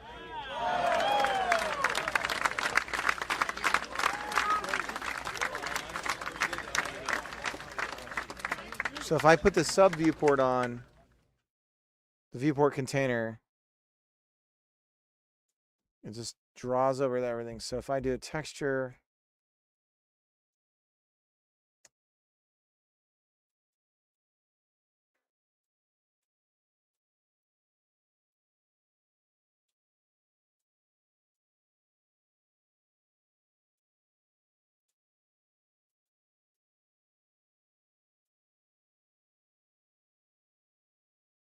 what?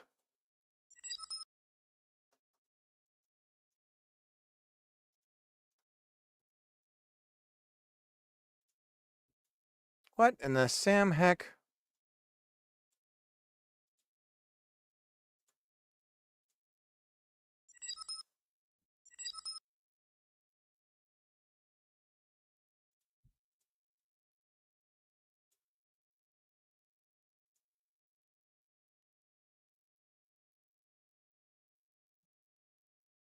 Good googly.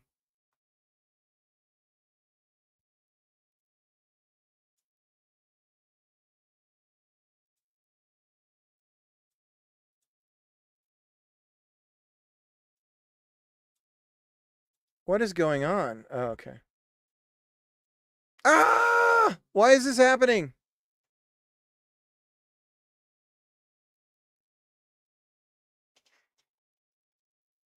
Okay.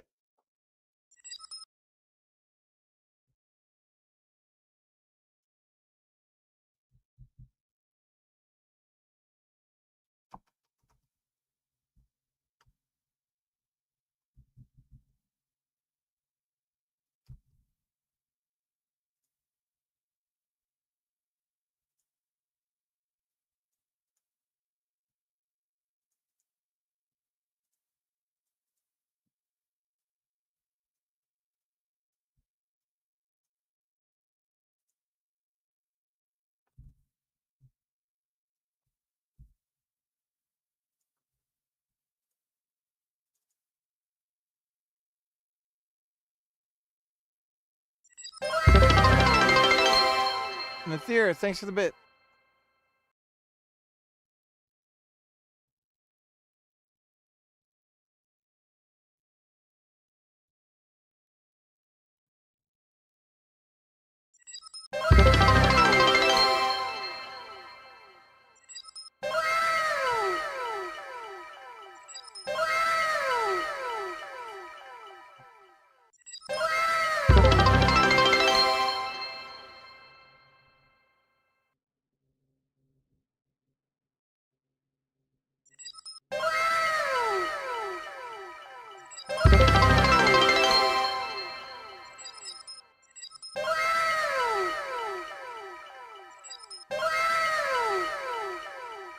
Might have to turn off my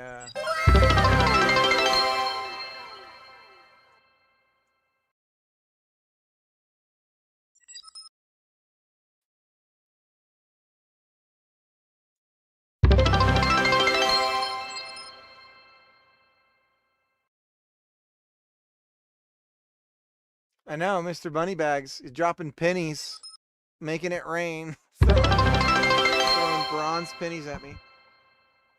I don't know why it's playing that sound too, though. Should be only doing the one.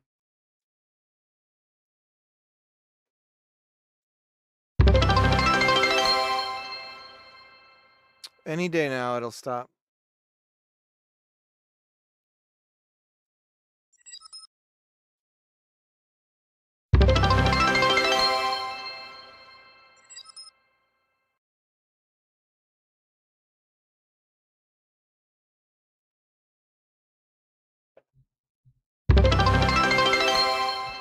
Jesus. Make it stop.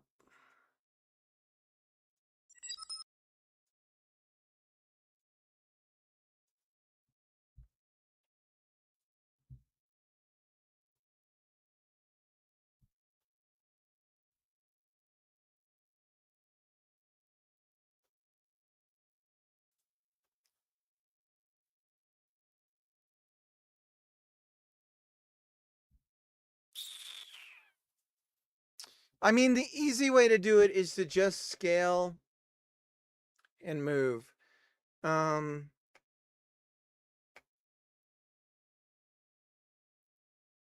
then we just lerp between.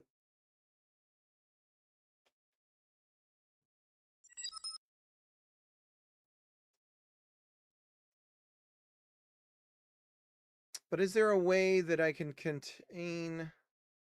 See, I can't put a gridtainer inside of a gridtainer. So these would have to exist outside of each other.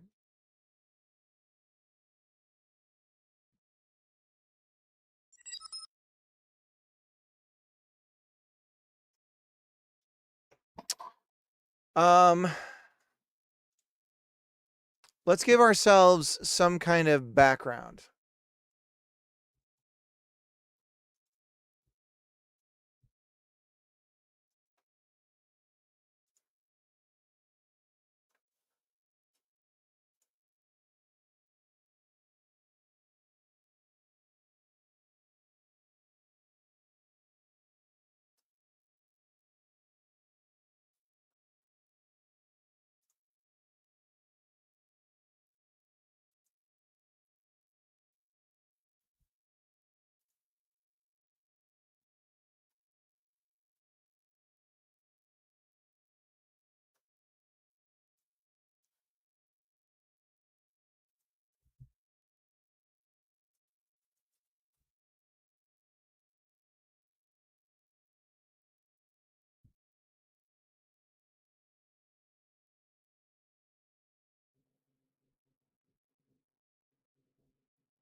All right, we're gonna do another quad.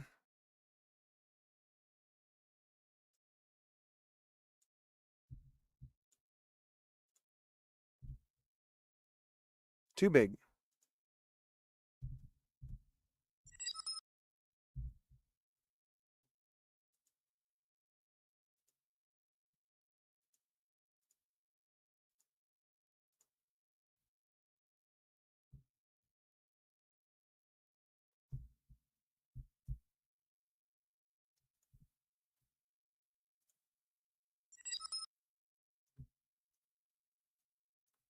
All right, there's our super cool background.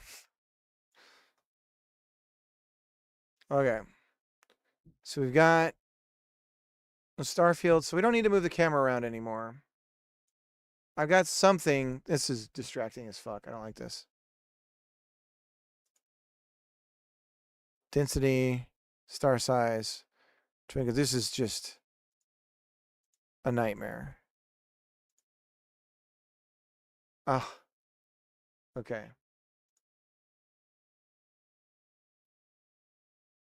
How about just a grid? Give me a grid.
That's not going to work.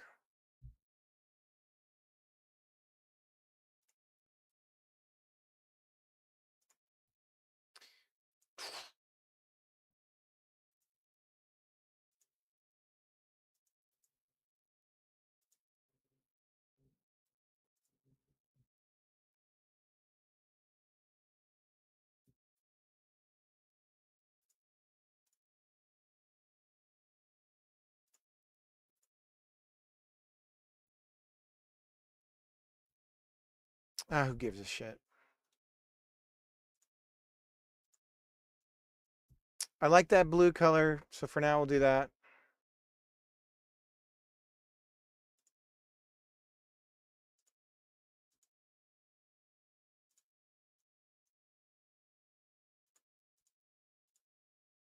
Put some sort of sky background going.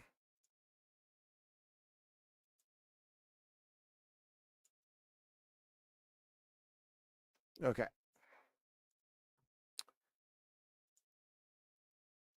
So let's stop this tweening stuff.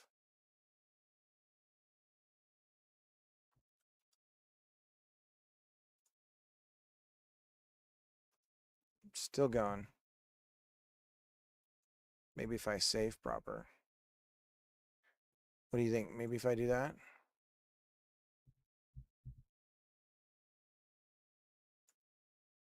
Oh no, not Godot. Pennant, thanks. Have a good one. Sorry for the lack of anything. I'm just doing something today, guys, because I really just kind of didn't want to work on the level design stuff today. My brain was just like, nah, not today.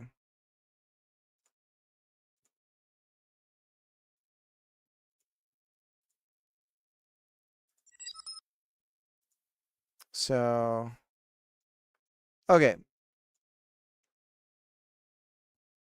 All right, so we have these two little guys just hanging out. There's our mesh. There's our little bros. Let's move the camera a little bit over here. There we go. So let's figure out a way to dynamically calculate. Okay. If I'm to think of this as just a stack and we have an index of where we are at, right? Whatever we are moving to, wherever we were, is going to animate out of the scene. And then we're going to have just a projection of everything else kind of in a line. But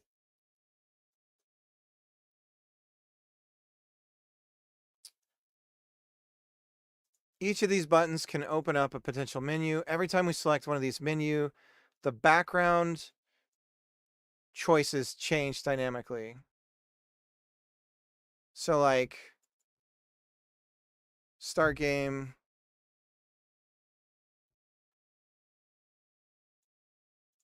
settings, and so on. Quit, I guess. Okay.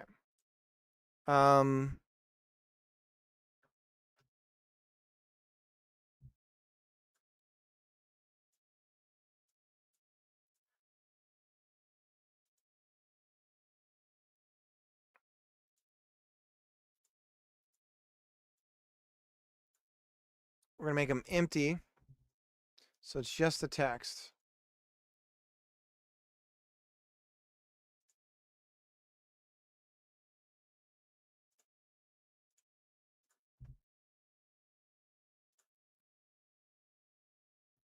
Okay.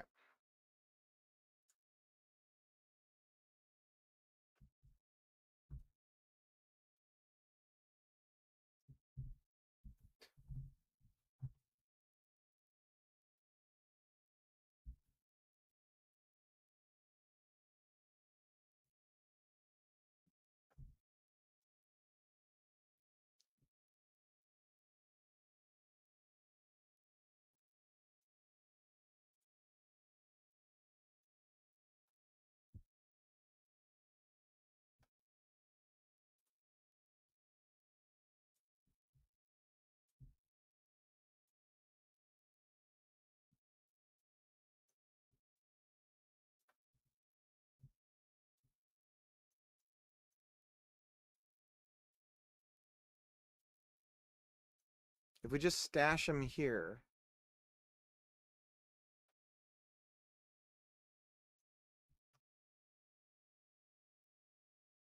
and if we name foreground to middle ground,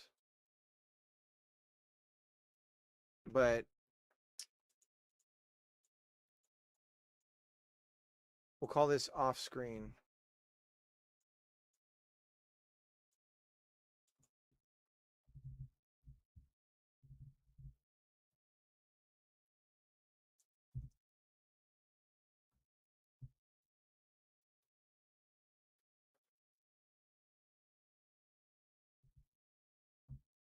Let's just try animating.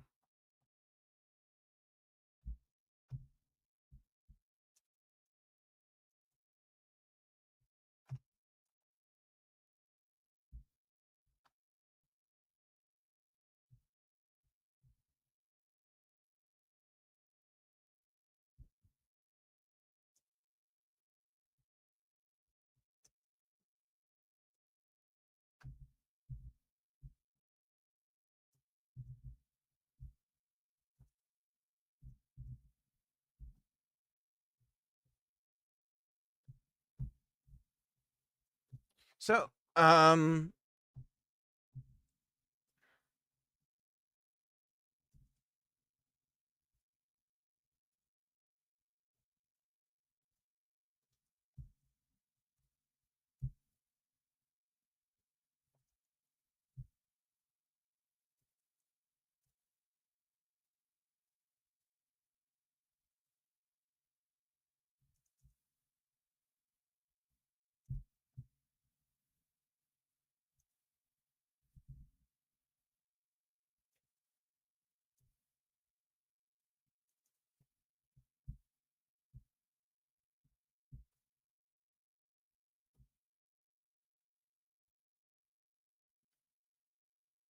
And really, if we're going to do it this way, we would lerp, right?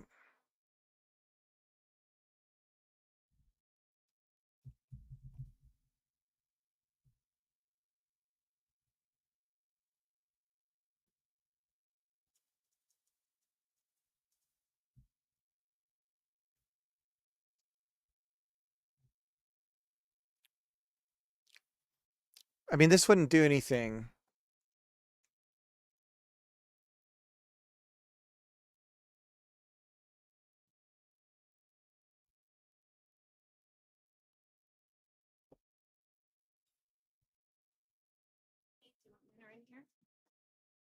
No, I should probably join you guys.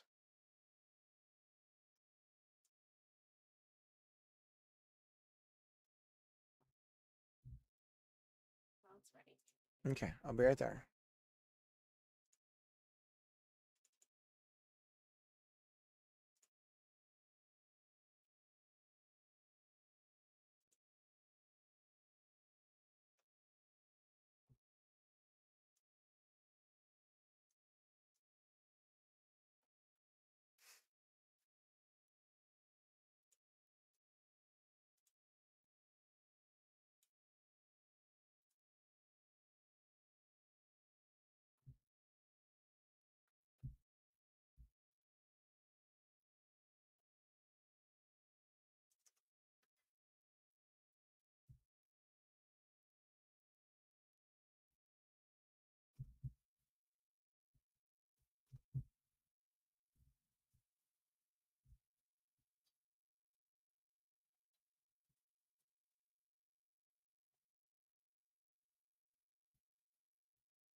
And the other thing we could do too is, if we're gonna kind of cheat,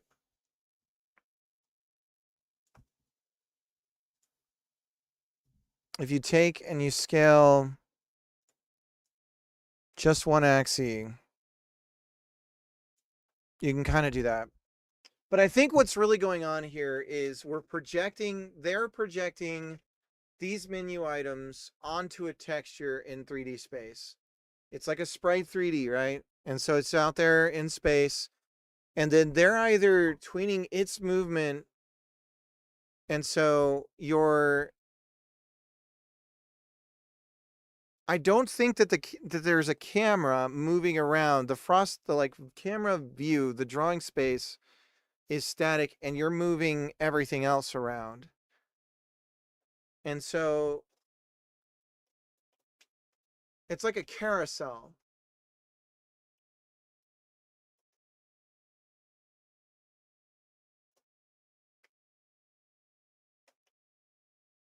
So if we were to draw these things onto a sprite 3D, right? So if we made a sprite 3D and the texture was a viewport texture, and then we had viewports of each of these submenus, we could do it that way. Problem is the resolution's so clean. It's like vector graphics, right? It's clean as hell.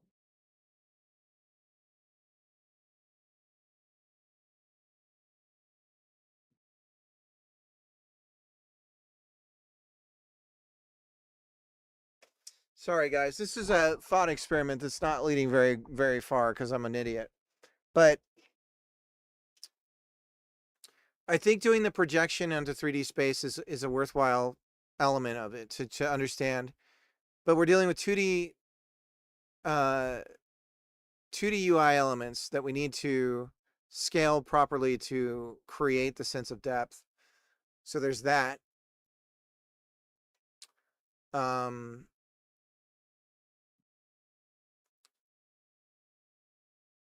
Yeah. Okay. Well, my brain is fried. I've been streaming for a couple hours. Didn't get a lot of sleep last night. Let's go ahead and raid somebody. I failed you, Matt.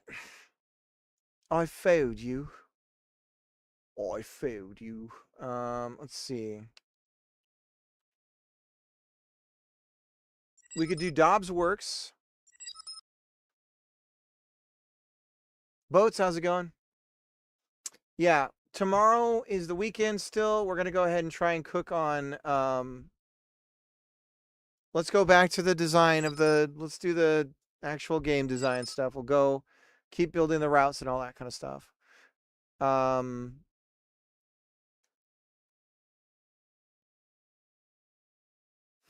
This is going to be a bit of a process. I don't know about the 31st. I mean, I blew a whole day today, I feel like.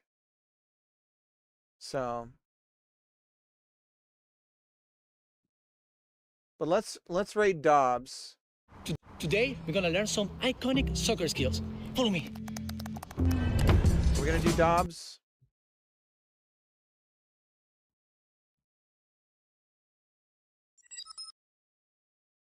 Dobbs, I see. Yeah, Fiera's doing Stardew. So we're going to do Today? Dobbs. I feel like that every day. Man, it's just sometimes, you know. I was all over the place today, though. I was not the most focused. I'll miss you too, Pagorli. I mean, we did end up with this cool little menu thing, like the cool little like startup thing. So we got this. It's just something to like have. So there's that, and if we can get that cool menu stuff on top of this, I would be extremely excited.